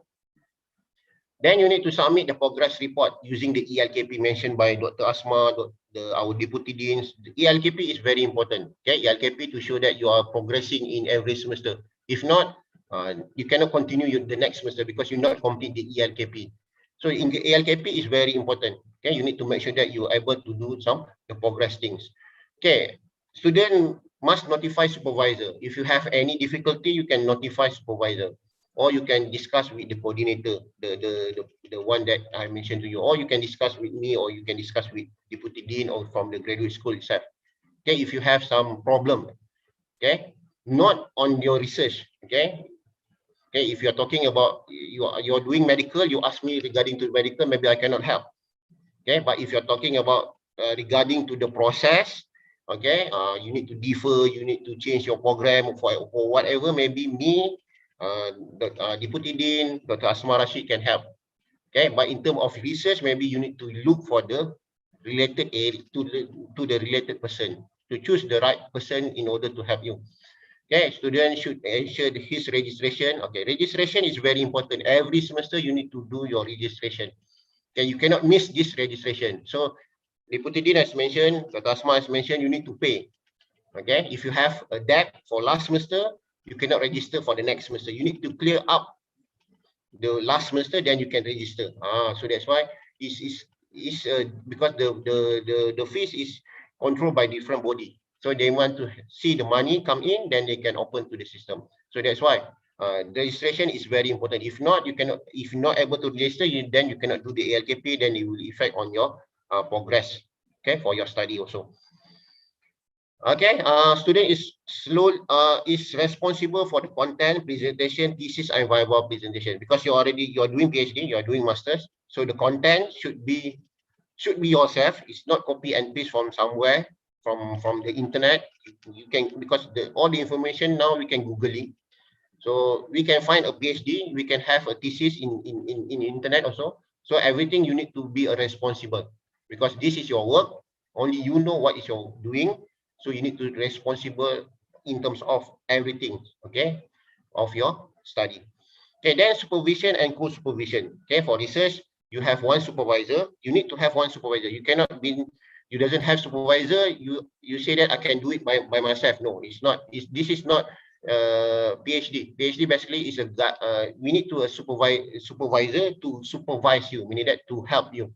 Okay, then they're not doing your works, but they're trying to help you. Okay, to understand the concept, understand the process, the technique. Okay, it will not help you to solve the problem. Okay, but they will guide you. Okay, maybe they ask you to look on this person and or this person in order to help you to finish your PhD or master. Then supervisor, then also co-supervisor. You can have your co-supervisor. You can choose your co-supervisor. Okay, based on your S3 lah. Okay, either from Fkee or other organization. Let's say you are from Pakistan. You are lecturer in Pakistan. Then you want to appoint your, let's say, your head of department in Pakistan to be a co-supervisor. Yes, it's fine. You can appoint them. We can appoint them as a co-supervisor. Okay, but the main supervisor should from Fkee. Okay, if you're doing PEE, PhD in electrical engineering, the main supervisor should from Fkee. If you're doing PEE, you're asking the main supervisor from different faculty, then the faculty will not accept. It should be from Fkee. Okay, then the co-supervisor, I think, I believe there's a rules and regulation. The graduate school already mentioned the rules and regulation for the masters. For the co-supervisor should not have any relation with you lah. So let's say you appoint co-supervisor that has a relation with you. For example, your cousin, your brothers, maybe you will not allow in the faculty. Okay, for industrial also is very good. Okay, if you have the industrial co-supervisor, it's very good because it shows that your project is related to the industry world. Okay, then co-supervisor should be appointed between semester 1 and semester 2. Okay, you need to appoint your co-supervisor as soon as possible because the co-supervisor should help you. We doesn't want to have a co-supervisor, a sleeping co-supervisor. Okay, we need to make sure that the co-supervisor responsible as a co-supervisor. So that's why you need to appoint them in work semester 1 or semester 2, or at least they can advise you for 1 year before you submit. So we need to encourage the co-supervisor, because we doesn't want to have only the names. We need to, the supervisor and also the co-supervisor can help you in terms of your study. So the nomination and internal examination for the research, e-viva, basically when you towards the end you are trying to nominate the internal and external. Basically you are already because these things you will discuss with your supervisor. So you need to nominate internal and external. For Fkee, we need to have 2 examiner, one in internal, one is the external. So it should be 3 months before the viva date, before you planning to submit your thesis for viva. So it should be 3 months. It gives some time. Then also the validating time, it should be not more than 1 year. After 1 year, the system will reset. Then you need to choose again. Then for PhD, basically, if you discuss with your supervisor when you want to nominate, is able after after 4th semester or later. That's why I put here just a guideline. After 4th semester or later, it's up to you and your supervisor. Then 2nd semester for the KE. So for the PhD viva combination, okay, for PhD, if you're towards the end, you're trying to viva. For PhD, there will be 1 professor, your examiner will be 1 professor and 1 associate professor. Okay, there must be a combination of professor and also the associate professor for the examiner, either internal or external. Okay, should be combination, or you can have both professor, but you cannot have associate professor and also associate professor. No, we need to have 1 professor, 1 associate professor, or professor 1 or professor 2. So this is for PhD. But for master is higher than the degree, meaning that higher, you're doing the master, so the examiner for the master can be just a doctorate, senior lecturer can appoint as the examiner. So the rest I think you can read from in the handbooks, because I already mentioned in here. Okay, for Fkee, maybe for PhD, what do you call, ready to go for viva, Fkee has decided, decided that we need to have 2 Scopus accepted publication. It's a compulsory for PhD. 2 Scopus journal accepted. It must be journal. Okay, it must be journal, Scopus journal, or WOS or ERA is fine, but at least it must be 2 Scopus, 2 journal. It's not a 2 proceeding. Okay, so this is Fkee. Why? There's a reason why we need to choose this number. Okay, we have a reason. Faculty have a reason. We have a long discussion why we need to have these numbers, because we have a reason. And also for master, at least 1 Scopus. Okay, I think it's not very difficult to publish. If you're doing very well, I think it's not very difficult to publish. And I believe all your works, all your research is able to be published. But when you want to publish, you need to plan with your supervisor. This is a very important. Okay, then faculty has the authority to reject any nomination. Okay, let's say, okay, for the examining nomination, it's based on the faculty, from the meeting of the faculty. So because we need to look on the expertise area, okay, expert area. When you nominate with your supervisor, should be in the same area at least. Okay, at least in the same area, or he know what you are doing. Don't say that, okay, you're doing engineering, but you appoint a businessman to be your examiner. So this is not possible in the Fkee. So then we have a pre-viva. Okay, we have a pre-viva. All research students should conduct a pre-viva. This is compulsory. Every student in Fkee, okay, should do the pre-viva before submitting the final thesis. Okay, pre-viva can be done any time of the year. There's a timeline. You can look on the handbook later on. Okay, the panel pre-viva should consist of the student internal examiner and Fkee who has same research expert. She must be a research expert, so he can help you. So there will be a guideline there. Maybe I will not discuss too long. Okay, then a moderation program. So moderation program basically when you have a dispute between you and your supervisor. Okay, both of you and supervisor are not happy. Either you not happy with your supervisor not happy with you, then we go to the moderation program. Moderation program, the first layer is our faculty. Me and TDPP, basically we will discuss, we will see, okay, what is the situation we need to solve. If we're not able to solve, and then we pass to the graduate school. Then the graduate school will have their own internal body, okay, internal investigation, internal assessor to see on your issue. But there's a moderation program. Okay, then you have a Viva. Okay, this is okay in terms of the thesis. Okay, as mentioned by Dr. Asma, how the ticks of the thesis. Okay, basically it's belong to your supervisor know how ticks. Okay, faculty basically if you are talking about numbers of word, I think you are very scared because we are talking about numbers of word. We cannot say numbers of pages. So that's why Dr. Asma gives the guideline, okay, the maximum, the minimum, but at the end, it should go back to your supervisor. There's no answer yes or no. So your supervisor must know because he already gone through to this process. They know what it should be in the thesis. Okay, then they know what should be in the thesis. We cannot say that you can write 1,000 pages, but there's no information of what about your project. Just a theory, a general theory, just nothing. There's no information that related to your research. So this is not a good thesis. But sometimes we have a very short thesis, which is let's say 80 pages, for example. But the content is very specific, is very emphasis, very technical.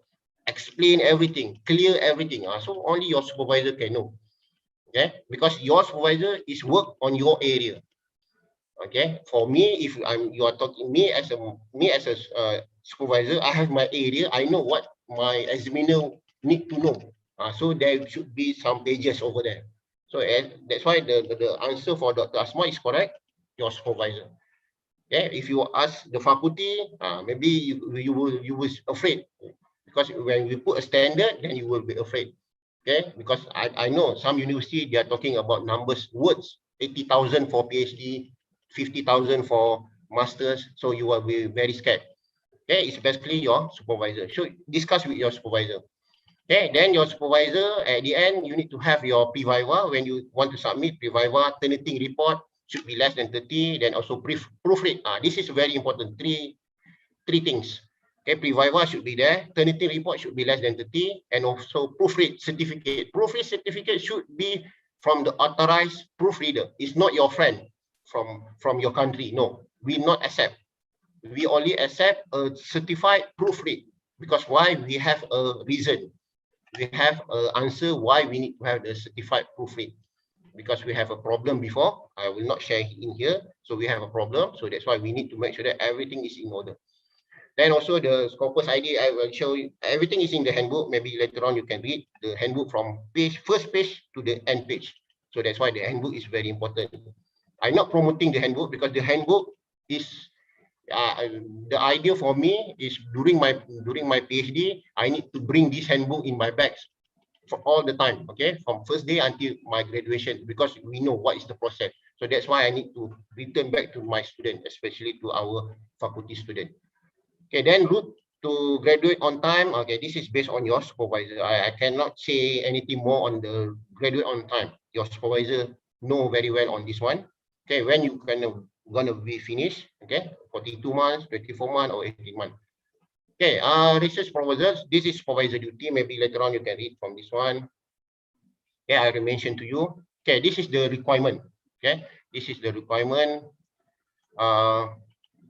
Okay, for doctorate, so what you need to have, okay, proposal defense after 8 months, pre-viva, 2 Scopus index journal, okay.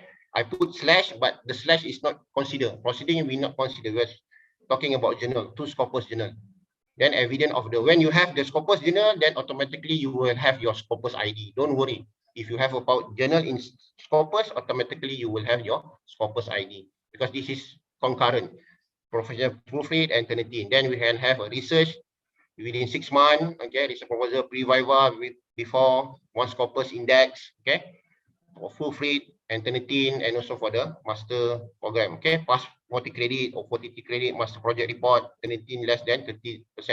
So, but for master electric, by coursework, we doesn't need to have the proofread, okay, just maybe if you can confirm with supervisor and you ask some of your friends to read for you, they understand your project, I think it should be okay. But for research, you need to have a professional proofread. Okay, deferment. Okay, deferment, you able to defer. Okay, if you have a problem mentioned by before Dr. Asma, If you have health condition, you can defer. Okay, if you have a financial issue, you can defer. If you have anything related, I don't know, there's too many things, uncertainty. So we doesn't know, so you can apply for defer. Okay, but at the end, the approval from the faculty and also from the graduate school, because we need to know the deferment is a correct deferment. Okay, it's a correct, it's a valid issue or valid case. So that's why you need to have a supporting letter from your SV. So your SV, okay, know why you need to defer due to this reason. So in medical, automatically, if you have the proof for medical officer, okay, automatically you will given 2 semester. But if you deferment not a medical reason, okay, the committee will decide. Okay, limited for 4 semester only, 4 time only. Okay, you cannot continue. This semester you defer, next semester you defer, the next semester you defer. No, you will not do like that. Okay, if you want to defer this semester due to the A reason, maybe okay, pass. Then maybe for next semester you asking the same reason, I think will not pass. So there will be some a real issue. Okay, unless you mention about the real issue. Okay, all approval approved by the graduate school and also the faculty. So this is the route. This is just a root case up. So the gate you need to pass every gate. Okay, research methodology is compulsory to all international students if you are doing KE or PE. Because why? Because research methodology from our university is different from maybe if you done your masters in for example in Iraq, for example. Okay, you asking about the research methodology assumption. It's not, we will not it will not pass. We will not accept that condition. Because why? It's different. How we conduct research in UTSM is different. Maybe you conduct your research in Iraq. Okay, because why different? They got some rules we need to share. They got some format we need to share. So at least you attend the research methodology class. Research methodology class is a good refresh back your knowledge on the how to conduct research. It's not a punishment. It's just to refresh back so everyone can join. So you have evaluation, proposal defense, then second evaluation, every semester progress. Okay, it's based on your supervisor. Then you have P-Viva, and then at the end you can have your Viva. So this is the gate. You need to pass every gate. So basically in every gate there's no fail gate. Okay, we have pass and representation. There's no fail gate. So you need to follow on this process. Then okay, now the society.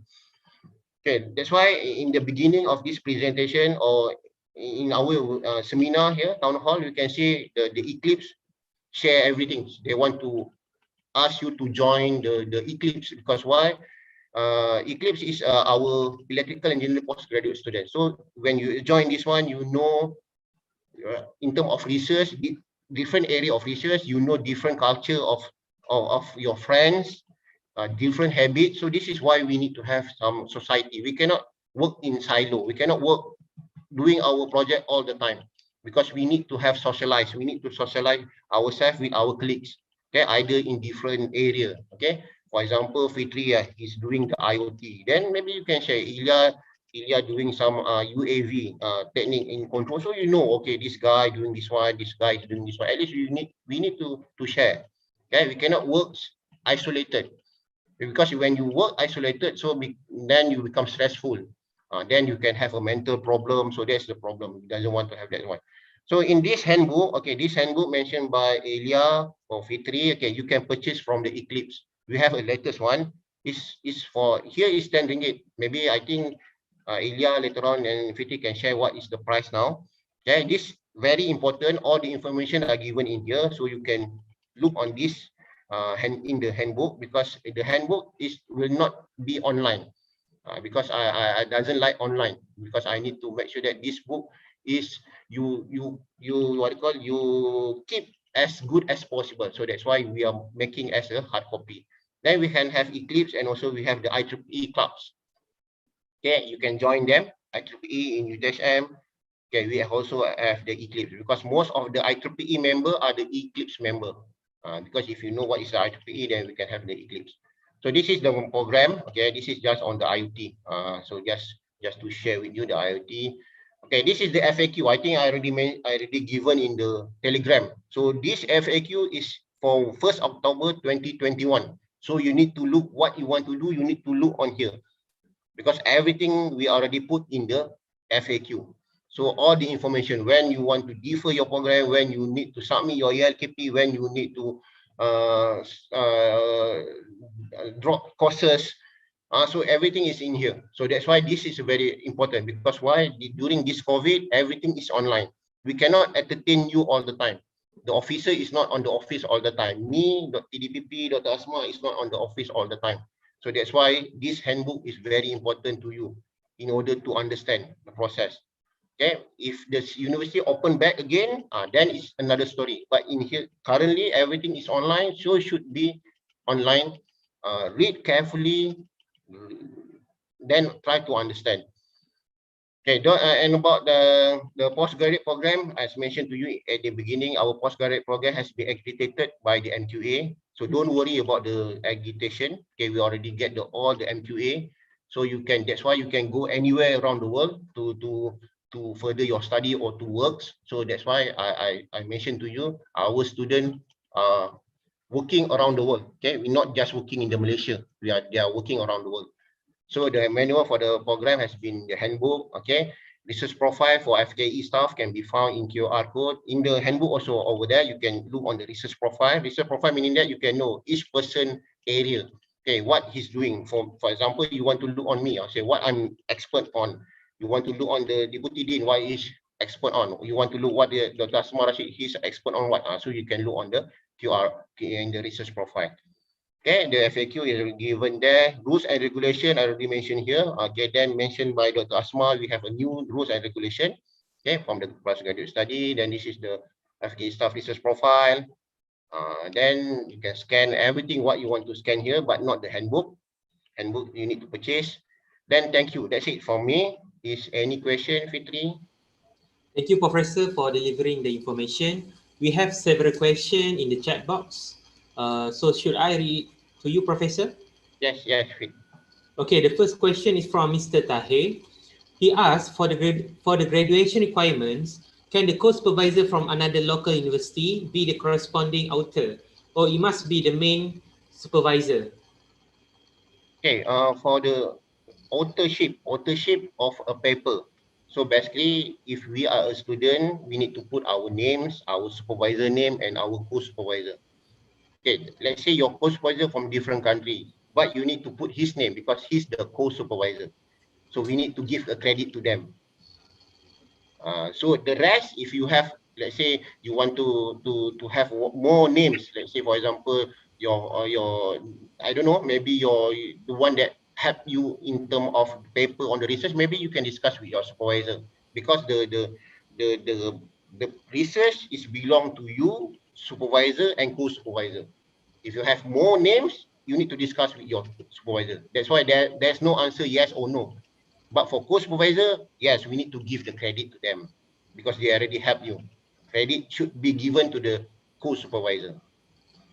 Thank you, Professor. On the second question from Mr. Tahe, during graduation, should there be 2 publications or an acceptance letter from the journal to be considered? Okay, that's why in I put over there, there's 2 journal, publication or accepted. Accepted meaning that you need to show the approval that has been accepted. Your paper has been accepted, not publication, not published, because some journal publish, that takes time. Okay, 6 months, 1 year, we doesn't know. Maybe if you're looking in press is quite short, but it's still time. But at least if let's say you need, let's say one paper has been published, okay, then second paper has been accepted, because now you want to submit your thesis for Viva, for example, your PhD. Now you have one paper has been published, okay, because you published early in your first year, you already published your first year publication, it's okay because you already published. Then the second paper, let's say you want to submit next month, but today, until today, you have the acceptance letter from the journal. Okay, the journal say that, okay, this title blah blah blah blah has been accepted in journal blah blah blah. Then you can submit. You can use that email to be the evidence for the submission. Thank you for the explanation, Prof. Hope that answered Mr. Tahi's question. Now we move on to Mr. Abdullah question. He has 2 questions. The first question is, if a student do not pass one of the elective courses, and for the next semester, if the courses didn't include the elective courses, can he chooses another one from the elective courses? Okay, basically elective courses, we need to repeat the same subject that we have failed. Okay, basically this is the first rule. Okay, the second rule, we need to look on the offer. Okay, because why we need to replace this one, because they will be in your transcript. Okay, let's say you fail A subject. Okay, let's say A you fail. It will appear in your transcript A is failed. Okay, if you repeat next semester, you repeat the A subject, then you will replace the old one. Okay, so it's okay. But if you change a new topic, change a new subject, then the A is still there. So in your transcript, it will be a very bad transcript lah. Because you mean, but it's passed, but in terms of transcript, it's very bad. Meaning that it's very not nice to see lah, because you have pass, fail subject over there. So we need to replace the fail subject. Okay, Prof. Moving on to the second question from Mr. Abdullah. If the student finish his studies, let's say for MEE for 3 semesters, but he is preparing for the EILTS, if he eligible for applying visa from UTHM? Okay, visa, you need to ask the IO, because we know the IO will give the status. Okay, if you finish your program, the IO will send a status to you, you are finishing. Then the visa will be, there's a problem on the visa. Okay, because I'm worried about the visa, because the visa is valid for your study. That's why that's problem you can ask the IO. I cannot answer here because I don't know what is the process on the IO. The international office will help you, because it will affect on your visa, because basically when you finish, the system will say that you are done, but the visa should be finished, but you still not complete due to the English. That one you need to discuss with the IO. Thank you, Professor. There is another question from Mr. Tahir. If a postgraduate student has some financial difficulty in his 4th or 5th semester, what can they request to postpone the payment 1 or 2 months? Meaning that, can they request to postpone the payment for 1 or 2 months? If not, then what can they do to prevent the termination of their studies? Okay, for what you call, not in terms of the payment, the fees structure. Okay, you want to delay the fees, I cannot answer, because that's why I'm only can see only the active student, meaning that when the student is active, when everything is okay. So the best person you can talk, maybe one is the bursary, and the other one maybe you can get some advice from the graduate school. Okay, for me, I cannot answer because I don't know what will be the situation, because I know the problem will be there. I know that some student, they need to have some time, okay, to pay, or you can pay 50% of your fees at first month, then another 50% at your second month, for example. But the things that maybe you need to discuss with the bursary, the person in charge, or with the graduate school. In graduate school, maybe there's a what you call the hal ehwal pelajar, the student student advisor. Maybe you can ask them to help you, because for me, we have a problem, but for me, I just say that, okay, you need to go this person, you need to go to this person to get the permission. Okay, Prof. So this is a question from Mr. Shahril. He wants to know how much is the maximum number of co-supervisor for PhD, because he plans to add more co-supervisor from military organization and UPNM. Okay, you can have more than 2, but the important things, you need to make sure that the co-supervisor contribute to your works. You can have 20 co-supervisor, but none of them contribute to your work. So I think this is pointless. But if you have 4 co-supervisor but really contribute to your works, I think it's very good. Okay, Prof. And there's moving on to the next question. This is anonymous question from the audience. He would like to know, how can we finish our master by research in 2 semesters and how much assessments we give, and how much assessments in proposal defense or Viva? Okay, as mentioned in the presentation, we have some gate you need to pass. Proposal defense, you need to pass the gate. The first gate is the proposal defense. Okay. Then research methodology class, you need to attend. Proposal. First gate is the proposal defense. Then the other gate is the pre-viva gate. Okay. So this is the gate you need to pass. Okay. So in order to for 2 years, for 2 semesters, you can do it. But that's why you need to, I don't know, discuss with your supervisor. Maybe your supervisor, because maybe during your undergraduate you're doing the same thing, okay, then you bring this undergraduate project to your master's project, so maybe you can cut short into 2 semesters. The person who knows is only your supervisor. I have no answer. Quite a good sharing, Prof. And we have to move to the next question from Mr. Tahir. Okay, this is an interesting question. What if the Turnitin report is higher than 30% for the thesis because of, will that be accepted? No. If the Turnitin report is higher than 30%? No, it should be less than 30. So that, so for this Turnitin, he should rephrase.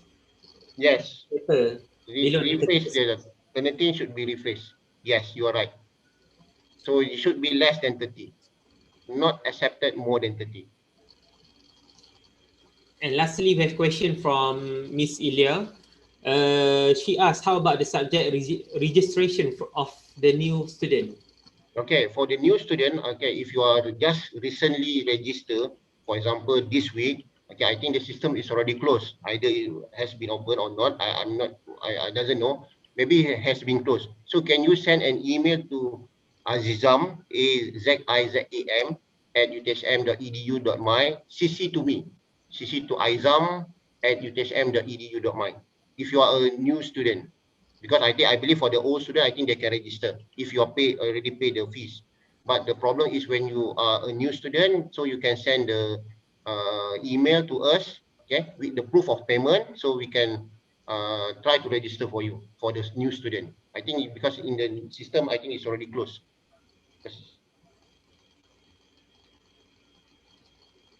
Okay, you can send to me. I hope you can send to me and Mr. Azizam. Okay, thank you so much, Professor. So I think Professor already answered all the questions. Is there any more question? No more question? Okay, I would like to thank you, Prof, for delivering the information. Once again, I would like to remind everyone that on the chat box, there are several links. The first is a link to purchase the new Fkee handbook for this semester. And the second is a registration link to join the Faculty Postgraduate Association, the Eclipse. The third link is the new regulation from the Center of Graduate Studies given by Professor Dr. Asma Rashid just now. And the fourth is the link to join the survey for this event. And we, the postgraduate student Eclipse, are really thankful if you will complete the survey and provide your feedback. When you completed the survey, of course, you will get a follow-up email within 24 to 48 hours of today's recording. Also on the chat box, there also an information regarding the upcoming Eclipse program, which is the tips on Viva Voice session by the Associate Professor Dr. Ramli Kamaruddin on the chat box. Also on behalf of the organizer, I'd like to thank every presenter and our Miss Ilya Nadira for the explanation on the Eclipse. And I would like to thank you, the audience, for joining us today. And I wish the audience and the presenter a wonderful rest of your day. Thank you so much.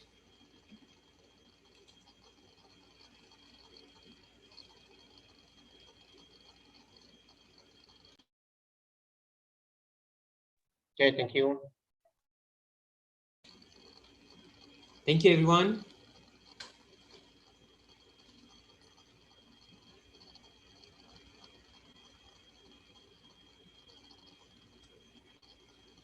Can we have a final photo for this program, perhaps, Mr. Moderator? Okay, so Miss Elia requested for photo to be taken together. So everyone, can you please open your web camera?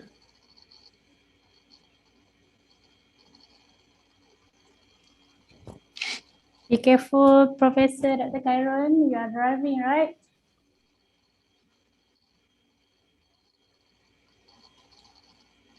Okay, I guess everyone can open your camera. We will have a photo session. Okay, host, Hanisa, can you help us?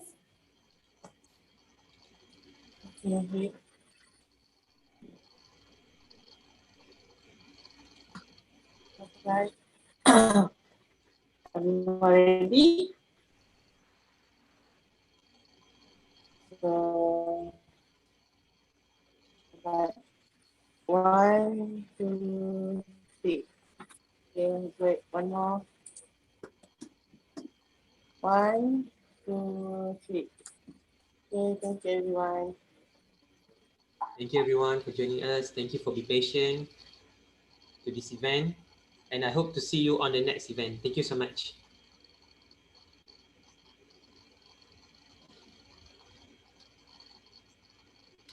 Thank you. Bye.